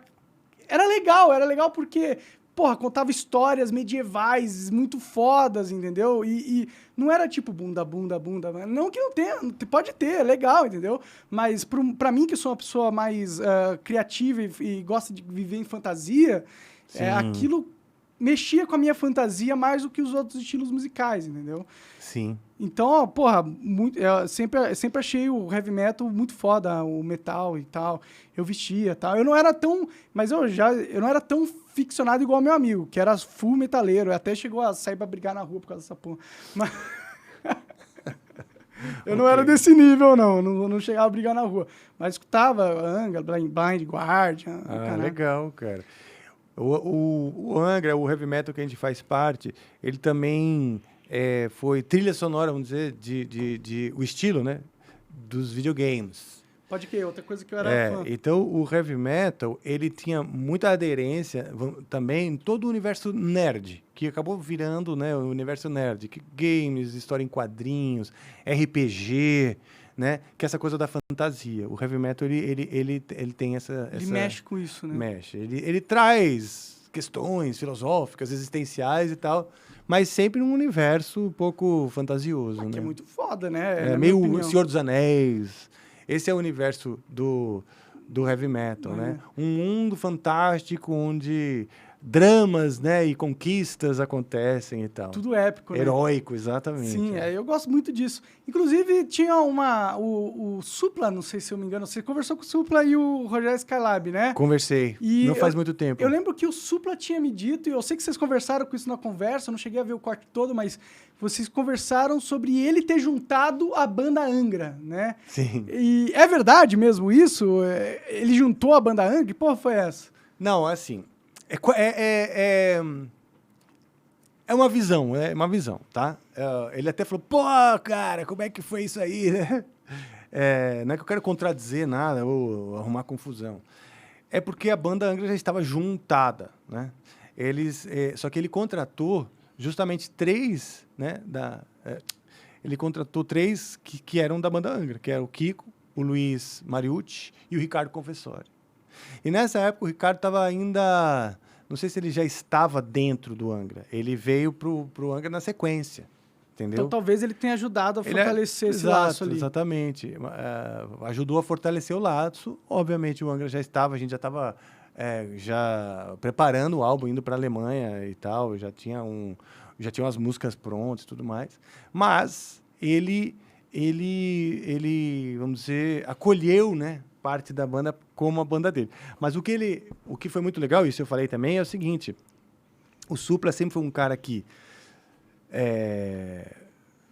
primou por ter bons músicos bem, vamos dizer, preparados e tal, e sempre apoiou a cena, né? Então, antes dos caras do Angra, já tiveram os caras do Dr. Sim, que esses sim foram formados lá. Ele juntou os irmãos André e Ivan Buzik com o Edu Ardanui. E essa formação da banda do Supla acabou virando o Dr. Sim, que é uma grande banda de rock pesado brasileiro, né? Depois se mudaram para os Estados Unidos, etc., fizeram sucesso lá, voltaram para o Brasil e assim vai. E o Angra aconteceu uma história parecida. Então, quer dizer, ele tá no meio. No fundo, ele tá mostrando também que ele tá ali. Ele tá ali apadrinhando, não fundando, mas apadrinhando essas bandas, entendeu? Endossando. Então, é isso. Foi isso que vocês falaram, comentaram lá naquela... Foi isso que eu falei. Isso que legal que você apadrinhou, sim, você endossou e tudo mais. Mas no caso do Angra, já estava formado. Pode crer. Só foi um detalhe que eu dei. Naquela época o Edu Falaschi já era do Angra, não? Não. Naquela época eu estava formando o Angra com o André Matos. Estava estudando na mesma faculdade que o André. Eu já o conhecia assim da cena e tal, né?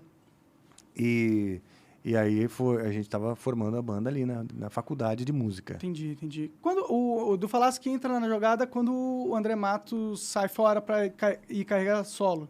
Isso. Em 99, no finalzinho de 99, o André sai não só para carreira solo, mas também para formar o Xamã, que é que saíram 3 do Angra. O Angra eram 5 caras, saem 3. Saiu o André, o Luiz Mariucci e o Ricardo Confessori, saíram e formam outra banda que é o Xamã. E aí, nos anos 2000, né, para dizer assim, as duas bandas eram meio concorrentes, né? Rivais, vai. Rivais também, mas assim, era uma rivalidade e uma concorrência bem saudável. Vocês eram amigos mesmo estando separados, assim, de banda, ou vocês perderam o contato? Não, por um bom tempo eu perdi o contato, mas eu fui recuperando esse contato com o tempo, né? Mas eu sempre disse para as pessoas do Angra, os mais próximas, né, que era uma rivalidade saudável, porque nessa que você tem uma concorrência, você nunca para de falar do Angra. O Angra estava... Gera sempre uma notícia fato sobre as duas bandas, né? Exatamente. Quando eu falava do Xamã, eu falava também do Angra. Se falava do Angra, eu falava do André Matos, que daí acabava falando de Xamã. Então era tipo assim, é como se um pistão de um motor, sabe? Que fica tchuc, as duas bandas fazendo trabalhar um cenário no filme. Exato. É bom que tenha várias expoentes, porque aí se tem uma noção de cenário e aí ativa mais pessoas a se interessarem por algo que está acontecendo ali, né? Faíscas, eles chamam a atenção, querendo ou não. Exato. E aí o Edu Falaschi entra em 1999? Aí ele entra em 2000. 2000. Passa uns meses ali e tal, sem nada, né? Sem muita atividade, com muita dúvida, né? Porque, saíram 3, ficou eu e o Kiko, os 2 guitarristas, né? Aí, um monte de dúvidas, né? Será que continuo? Será que não continuo? O que eu faço, né? Eu tinha construído um negócio legal, uma carreira ao redor do Angra, 3 discos, imagina, não era nem tantos discos assim, mas já com eram 3 impactantes. né? Com sucesso internacional. Sim. Tinha feito turnês pelo mundo, sucesso na Europa, sucesso no Japão especialmente. E a minha carreira, então, estava apoiada naquilo, né? Então, eu pensei, puta merda, ou eu faço completamente outra coisa, né? Porque antes de eu fazer o Angra, uma das coisas que eu queria fazer é trilha para filme. Trilha para filme, teatro. Legal. Eu também curtia teatro e tal. Chegou a atuar em alguma peça, não? Sim. É mesmo? Sim. Não atuar, assim, mas assim, participei do grupo de menestréis do Oswaldo Montenegro. O que era isso? Era o seguinte, Oswaldo Montenegro, um artista, cantor Conheço e tal, ele, você conhece. O cara veio do Rio de Janeiro estabelecer uma oficina de menestréis, que era uma coisa de formação de artista, né? Então, ele aceitava todo tipo de artista. Músico, cantor, dançarino, capoeirista, tinha de tudo, ator, né? Ele juntava tudo ali no palco, criava uns exercícios para a gente entender, né, a dinâmica, se familiarizar com o palco, com uma série de coisas. Ele falava bastante também. E aí, no final dessa oficina, que durou meses, 6 meses. Caralho. Ao final disso, ele montou... Curso, né? Era um curso. E assim, foi uma faculdade para mim, assim. Foi muito... Foi engrandecedor pra cacete, sabe? Porque aprendi muito lá. Em pouco tempo, era muito intenso. Eram 80 e poucos pessoas, artistas, jovens, sei lá, tudo no Teatro Augusta. E aí, no final, ele começou pirou a cabeça dele lá e falou, vou fazer uma peça com esse negócio aqui. Você vai dançar assim, você vai tocar uma música assim, assado. Começou a ter brainstorm, uma epifania. Exato, uma epifania louca. E para essa epifania, ele deu o nome de Noturno. E aí, eu fiquei 3 meses ainda em cartaz no Teatro Augusta. Era segunda e terça, tinha uma outra peça rolando lá, eu me lembro direitinho, Confissões de Adolescente, que tinha na TV Cultura, as meninas se apresentavam lá também, no Teatro Augusta, e a gente pegou esse dia completamente off, que é segunda e terça, né? E a gente se apresentava lá. E foi muito legal, porque, pô, era uma maneira de se profissionalizar, foi uma profissionalização. Você tocava?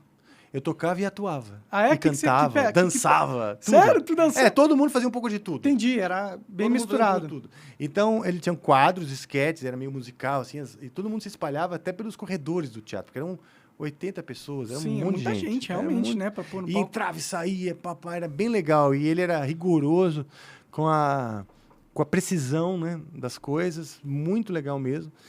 E então eu tinha um momento que eu atuava numa sketch como ator que se chamava Gato Lilás. Você era o gato? Eu era o Gato Lilás. E era muito legal. Era uma conversa meio maluca assim com uma outra menina. E foi muito legal, tenho muita memória disso. E aí, quando em 2000, quando veio essa história toda, eu falei, quer saber, acho que eu vou...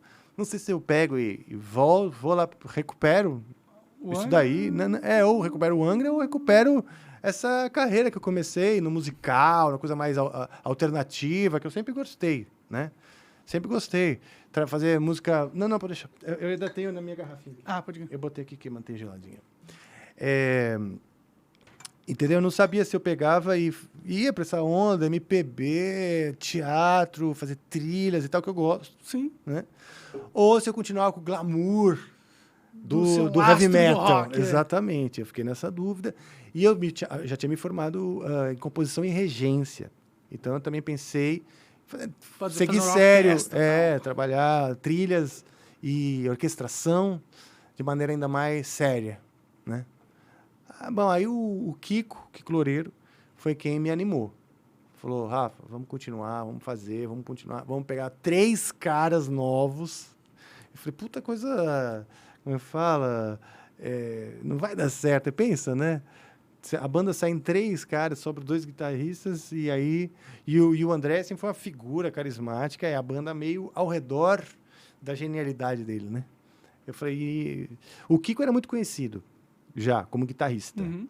Eu era o Rafael do Angra, o cara ali que tá lá no Angra, provavelmente por sorte, sabe assim, na época. Mas aí eu pensei, quando o Kiko me animou, eu falei, vai ser a minha chance de mostrar meu potencial. Vamos chamar 3 caras aí, tá bom. Fui na do Kiko. E aí, como que foi esse processo de encontrar as pessoas? Cara, a gente foi na MTV, na época, fomos na MTV contar a história. Olha, a gente tá indo atrás, estamos recebendo fitas, etc. Mandem aí suas gravações, hein? E tal. Na época mandavam, sei lá, fita cassete, era, né, outros tempos. E a gente, então, começou esse processo de seleção e tal. Muitas a gente conhecia, né? Já conhecia algumas pessoas. O próprio Edu Falaschi. Aí o que aconteceu? Antes do André sair, ele já tinha tido uma crise que queria sair uns anos antes. Entendi. E nessa crise de ele querer sair, a gente chegou a testar o Edu Falaschi. O Edu foi no nosso ensaio, foi demais. Ele chegou, alto astral, cantou uma Iron Maiden, acho que cantou até música do Angra, não me lembro. E aí ele mostrou uma música dele, e ele é um puta compositor, entendeu? Aí eu falei, pô, legal. Naquela época lá atrás, eu já falei, que bom, né? Bom, tem algo aí nesse cara. Tem algo aí nesse cara, e que bom saber que se o André sair, não vamos ficar tão na mão assim, né? Que existe saída, né? Então, baseado nessa esperança, a gente continuou testando algumas pessoas, e eu cheguei a testar outros vocalistas, né? Eu tinha algumas músicas gravadas, que seria, vamos dizer, a demo para o disco que depois foi gravado, que é o Rebirth. E aí nós testamos o Edu e, puta... Casou. Na hora que ele começou a cantar... Não é só cantar bem, né? O artista, acho que ele tem que ter uma luz, sabe? Eu vejo muitos caras bons, assim, né? Mas poucos eu olho e eu vejo uma luz. Eu falo assim, puta, esse cara brilha, né? E ele realmente tinha uma luz muito forte. E aí vocês chamaram ele. Aí chamamos ele, e aí na sequência chamamos o Aquiles Priestess, o batera. Pode crer, conversei com ele já, gente. E o Felipe Andreoli, o baixista, que tá até hoje. Pode crer. E aí, quanto tempo vocês ficaram nessa formação?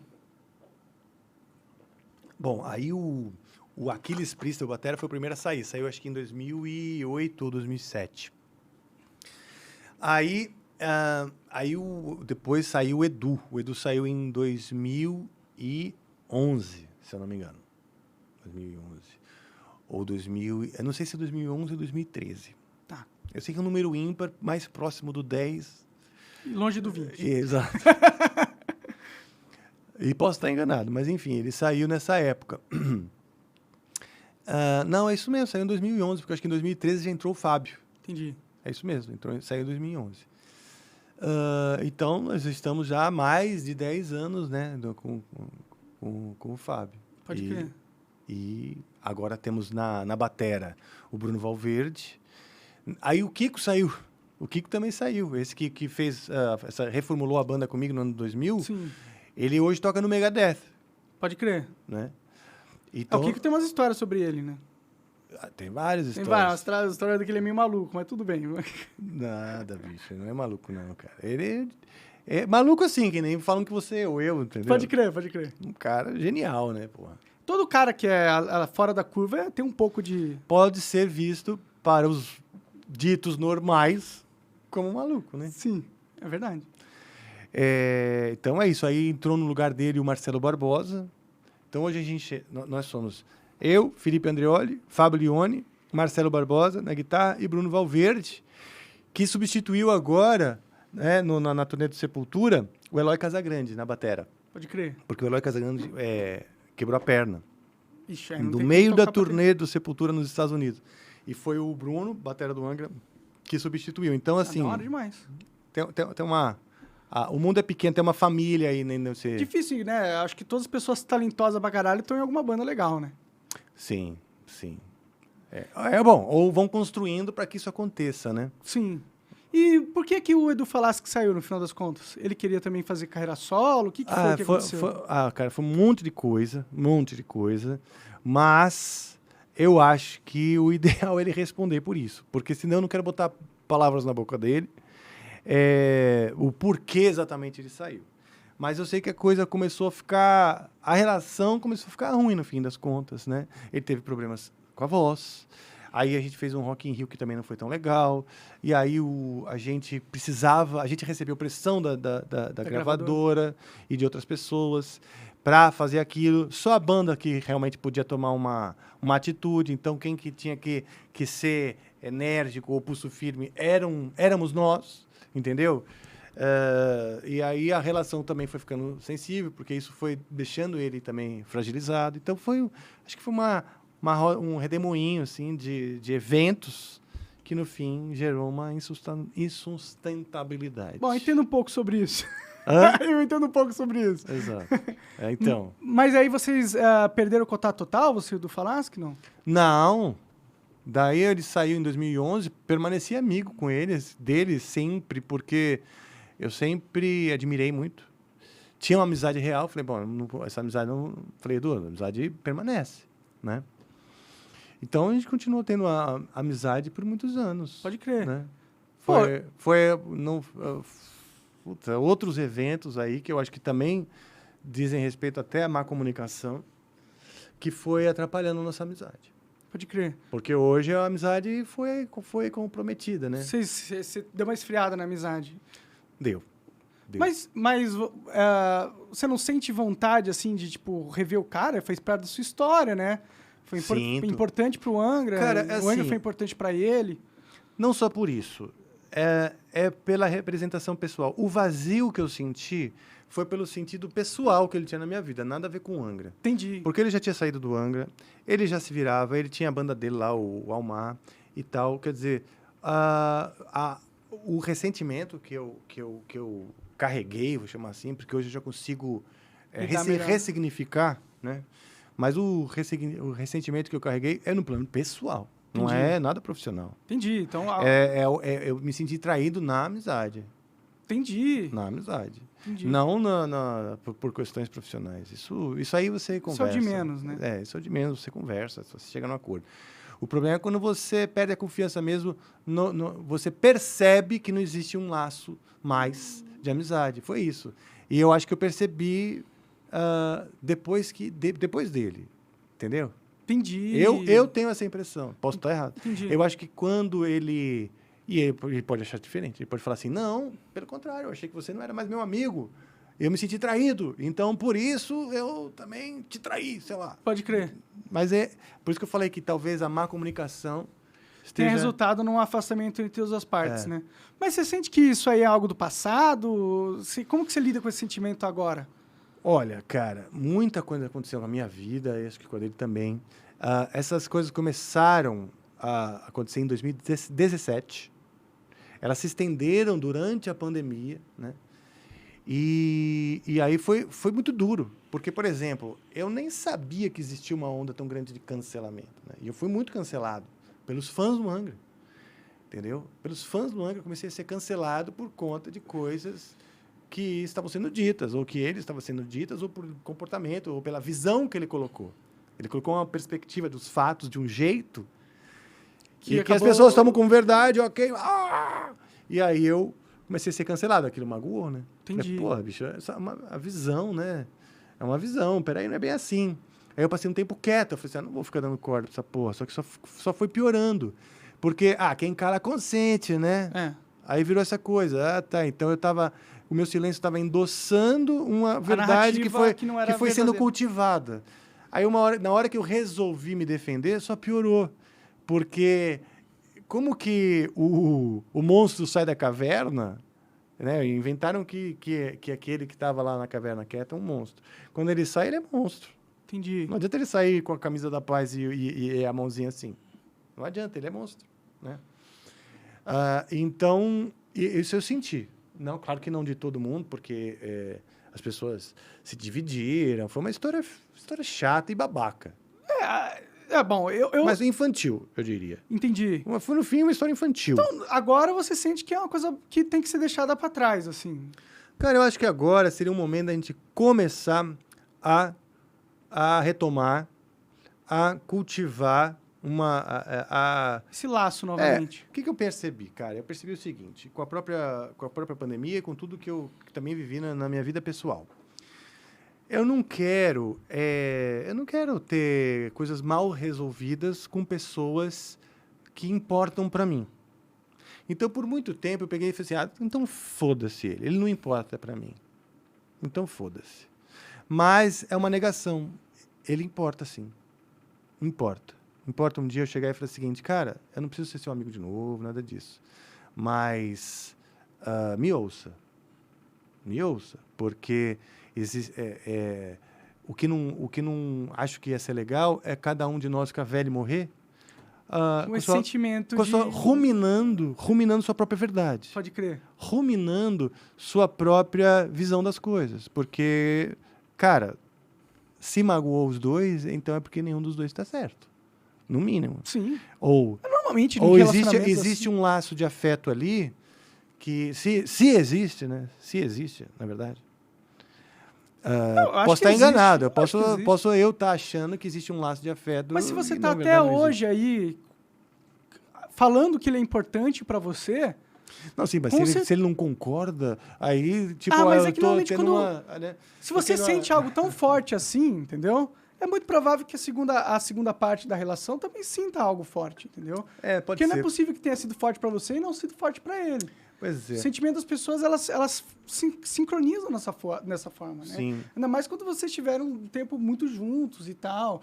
Então, eu acho difícil para ele, você ser uma pessoa que não é relevante na vida dele, como vice-versa, sendo difícil para você ter esse tipo de pensamento. Não, exato. É uma conversa que poderia revelar essa resposta. Ia ser muito foda se vocês sentassem para conversar, assim, um dia, tá ligado? Não, seria bem legal. Seria bem legal mesmo. Eu mandei uma mensagem para ele, por coincidência, eu mandei uma mensagem para ele esses dias, falando, oi, Edu, entendeu? Passei já um tempo, minha vida, isso, aquilo, lá. Gostaria de conversar contigo, né? Até porque, como as pessoas botam as pessoas botam também pressão, eu gostaria de ver o Edu tocando contigo um dia, e talvez ele também receba, você podia fazer as pazes com o Rafael e tal. Porque pro fã, é uma novela onde os heróis tão de mal, né? Imagina que, tipo assim, o Batman não faça os Eu pensei em os Naruto e Vingadores. Sasuke, que é de anime, porque eu sou nerdela de anime. Exato. Mas quando você tem duas personagens importantes pra trama, eles eram amigos no passado, alguma coisa aconteceu que eles se distanciaram, Exato, mas ainda fica aquele sentimento de como era bom quando eles eram amigos, e o fã quer ver isso de novo, né? Exatamente. Porque até nas tramas, né? Quando dois companheiros, né? Quando eles se separam por alguma razão, um é vilanizado. Um é o traidor e o outro é o herói. Né? Acho que não é tão simples assim. Nas tramas de filme, nas talvez, histórias, entendi. geralmente, tem um que vai ser... Tradicionalmente, um vai ser vilanizado, o outro vai ser o herói. Eu não queria que essa fosse a nossa história. E eu acho que a gente pode mostrar para as pessoas, né? Não há herói, não há vilão.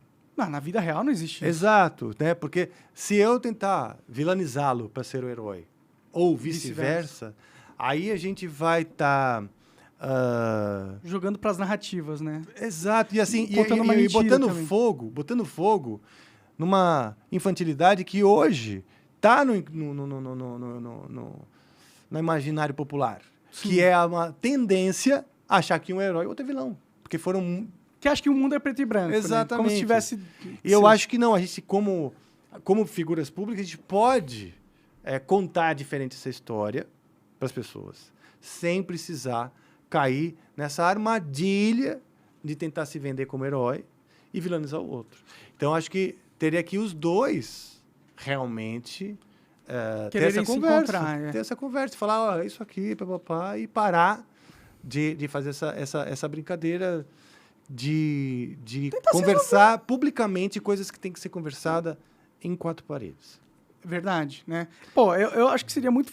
Bom, você chegou a falar que falou com ele, ele respondeu alguma coisa pra você? Ele ficou feliz que eu mandei a mensagem, respondeu acho hoje. Que é um primeiro passo legal. Legal que você tomou a iniciativa disso, sim, inclusive.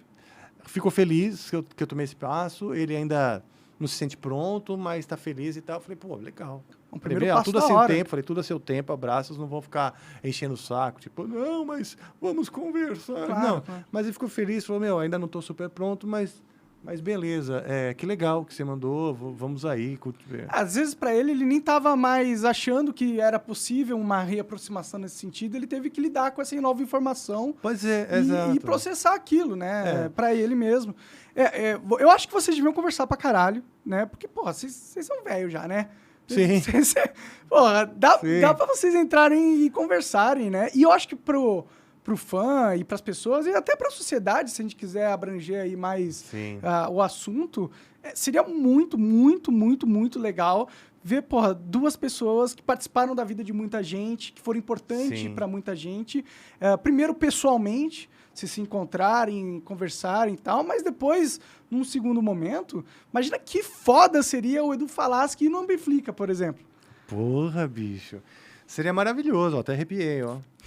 Até arrepiei. Seria maravilhoso se ele fosse no Amplifica, porque lá é o ambiente justamente para isso, para tocar, para procurar, como a gente estava falando, o que a gente tem em comum, não as diferenças. Claro. Né?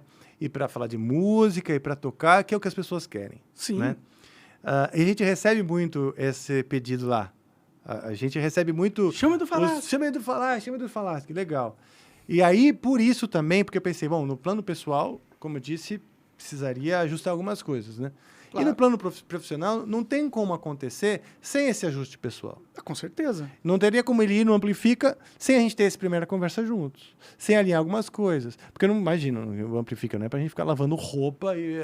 Apesar de que pro veio de entretenimento seria muito legal. Seria legal. O entretenimento adoraria. Mas pessoalmente é melhor resolver que a conversa fosse picante e tudo isso. Mas eu sou tanto que eu fiquei quieto com as primeiras... Passei anos quieto com algumas acusações que ele me fez. Passei um tempão quieto.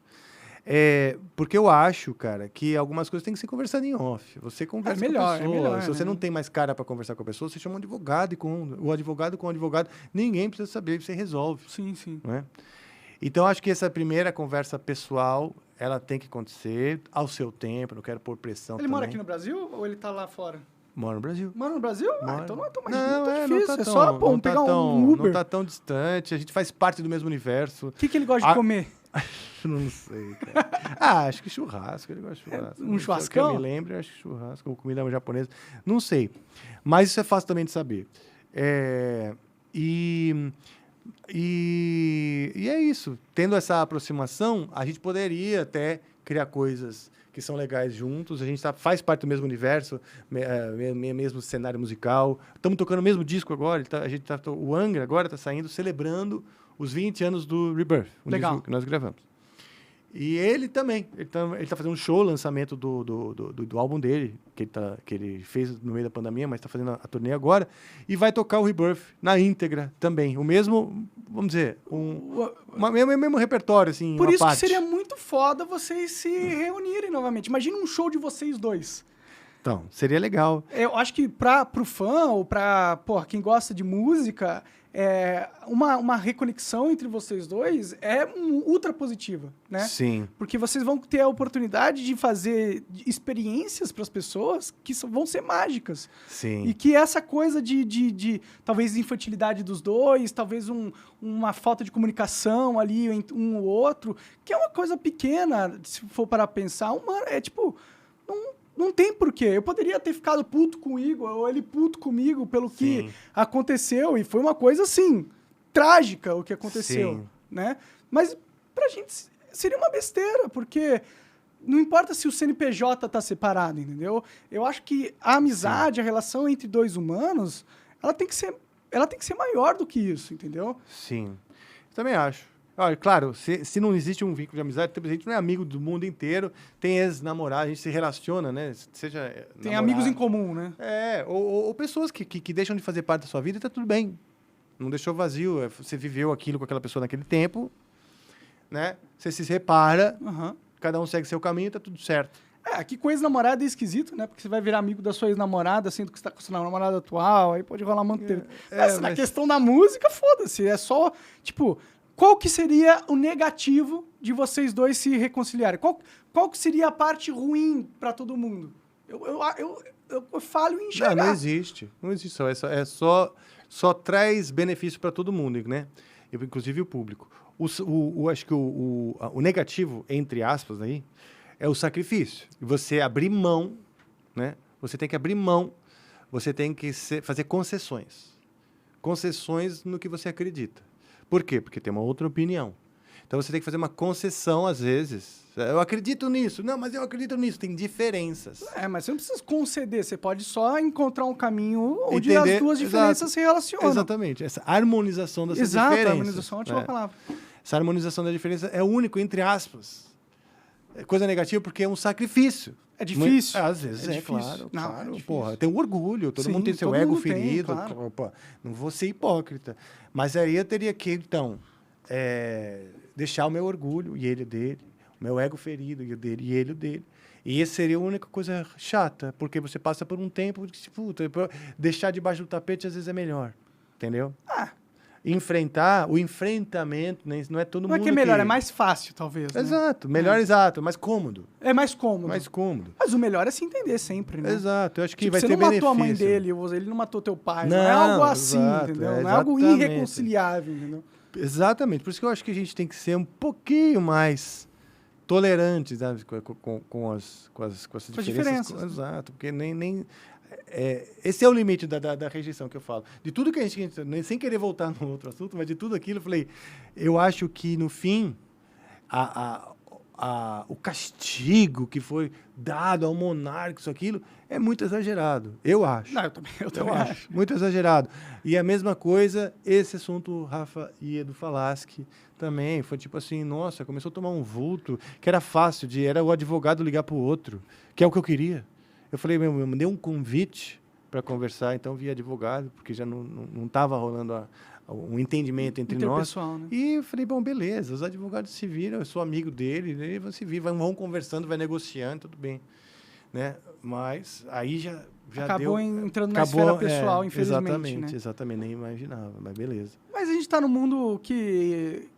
enquanto nenhum dos dois morrerem, sempre tem a porta ali para haver um reaproximamento. E, porra, eu ficaria feliz, e eu acho que todo mundo que é fã de metal ficaria feliz pra caralho. E se um dia vai saber, acontecer de vocês dois estarem na mesma sala, conversando abertamente, junto com o público, eu acho que seria um evento para ser lembrado para a história, entendeu? Sim. Ó, e até lançando aqui o hashtag Edu não amplifica. Seria foda. Seria foda pessoalmente também. Claro. Porque, obviamente, ele só vai sentar lá na cadeira do Amplifica se a gente tiver essa reconexão, né?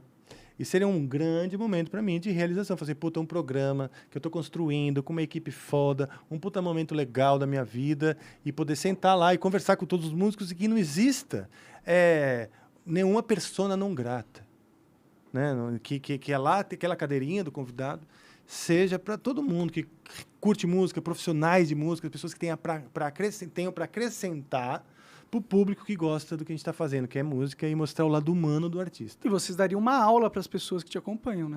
Seria um exemplo. Né? Exato, isso também. Um exemplo muito positivo. Ainda mais nesse momento de sociedade que está todo mundo se separando, um indo para um lado para o outro. Exatamente, cara, exatamente. Os artistas, como você darem um passo justamente no contrário disso, de se separar e conseguir vencer as coisas pessoais, o ego, e se unir novamente com alguém que já fez parte importante da sua vida, não é só para você bom, entendeu? É bom para a sociedade, é uma mensagem para a sociedade que você passa de que o caminho correto, o melhor caminho é a reconciliação, Sim. É o entendimento mútuo, é a conversa, e, pô, Amplifica é um papo.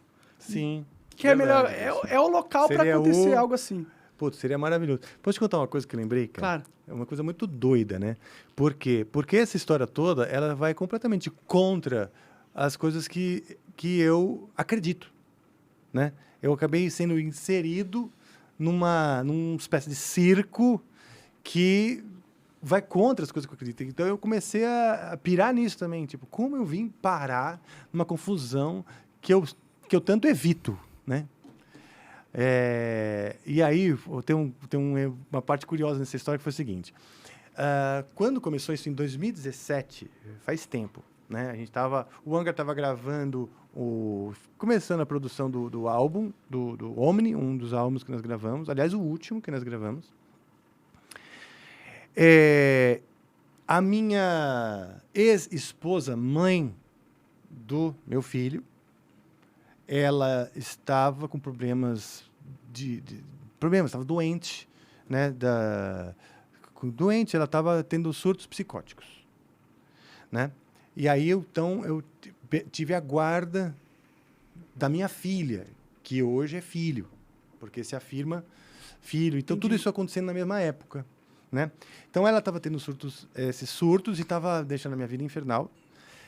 E eu tenho uma lombalgia grave, né? Bico de papagaio e começo de hérnia de disco, etc.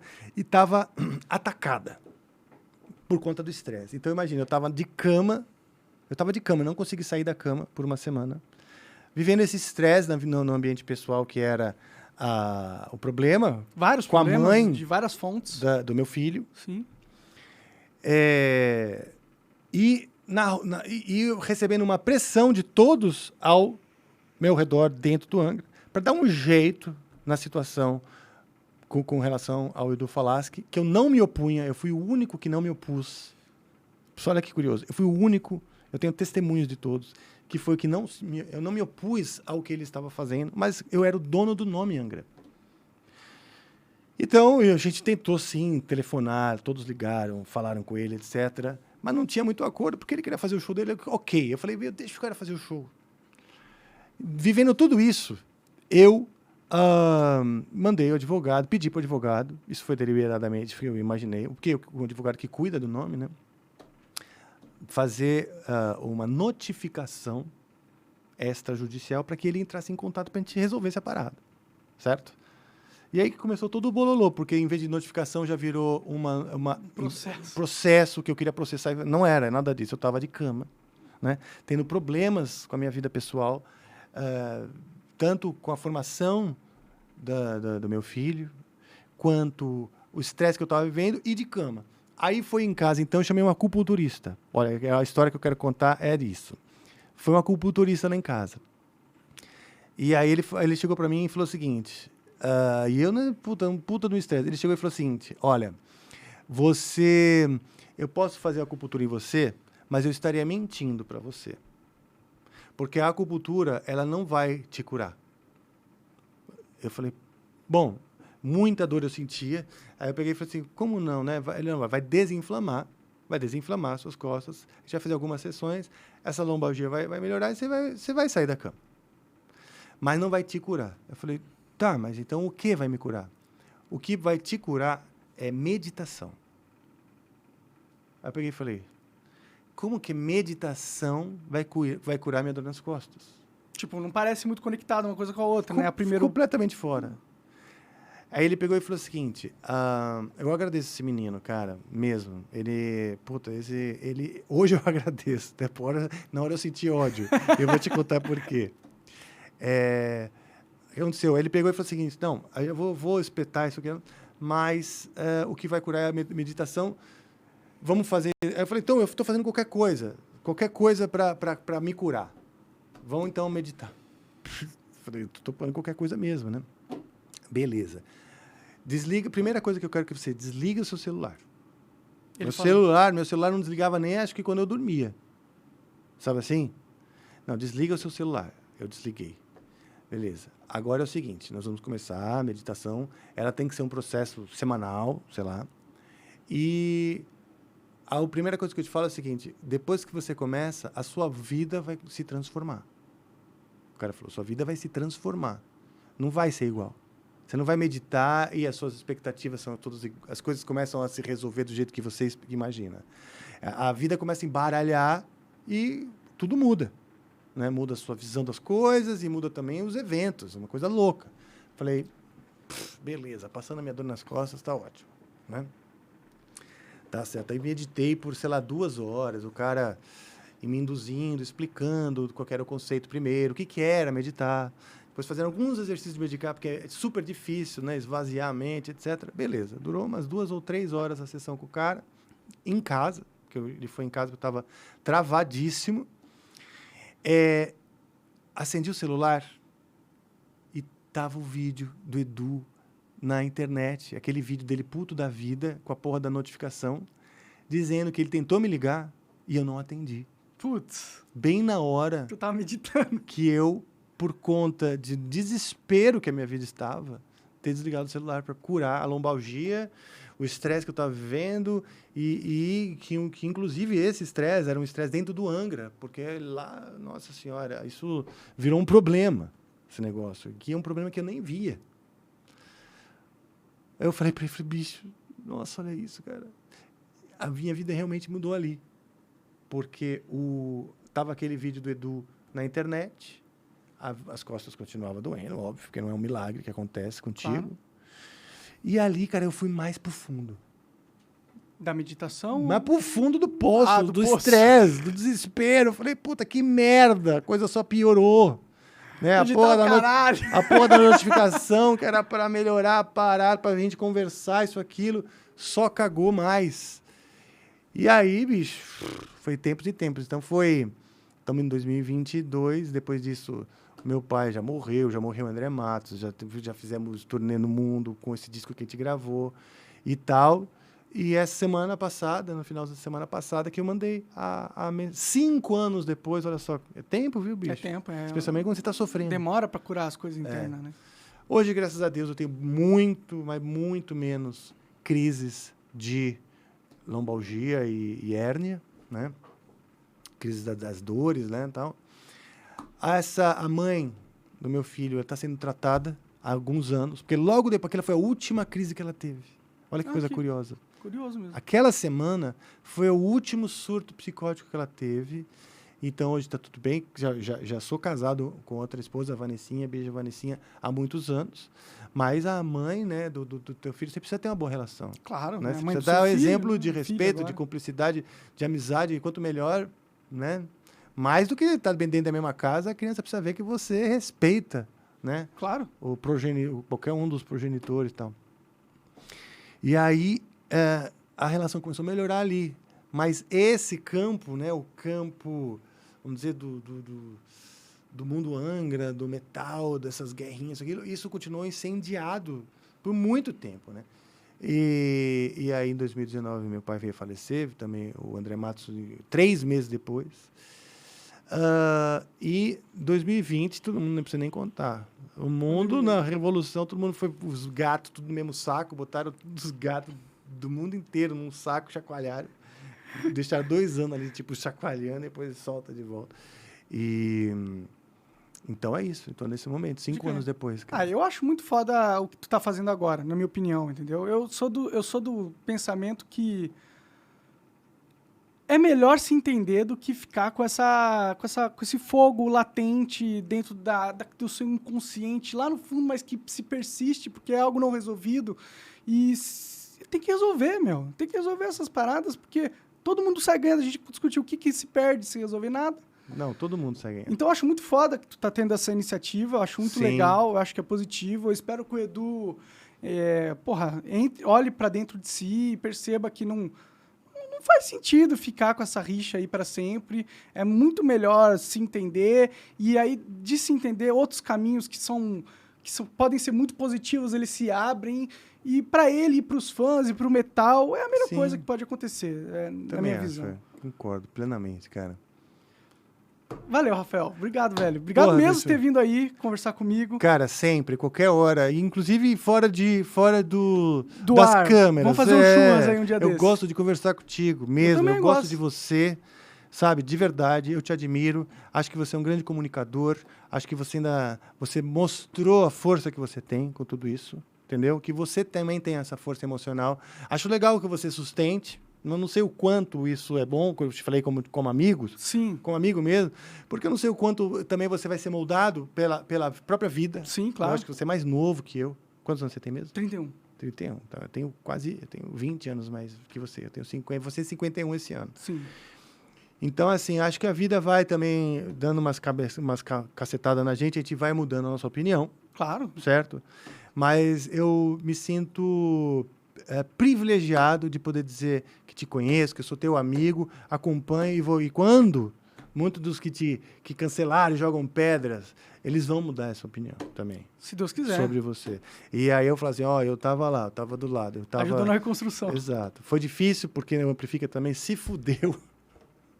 Se fudemos, Sim. Fizemos uma carta, né? Até falar, a carta a gente teve que fazer também. Era óbvio. Uma burocracia necessária dado o momento, né? Exato. Eu entendo bem. Mas, nunca... Doeu, né? Eu e o Deco podemos falar. Não, mas eu entendo total. Às vezes é melhor o que tem que fazer, recuar um pouco no momento onde tá vindo uma turba raivosa com foices e espetos e tochas. Isso é a melhor coisa que você pode fazer, é sair de lá o mais rápido possível. Exatamente. Se ausentar da responsabilidade, porque a responsabilidade não era nossa mesmo, né? Sim, com certeza. Mas o fato é esse, cara. Eu tô muito privilegiado de estar aqui e ter você por perto. Tô acompanhando essa tua trajetória e admirando. Porra, valeu, cara. Obrigado demais. Vai ver o Amplifica lá, sempre foda, tá bombando na internet, tá todo mundo querendo ver. Edu Falaschi, vai pra lá também antes, entre em contato com o cara lá, vai comer um churrasco, um Yagyu, paga um Yagyu pra ele. E é isso. Valeu, galera, até mais. Confere os cortes aí. Tchau.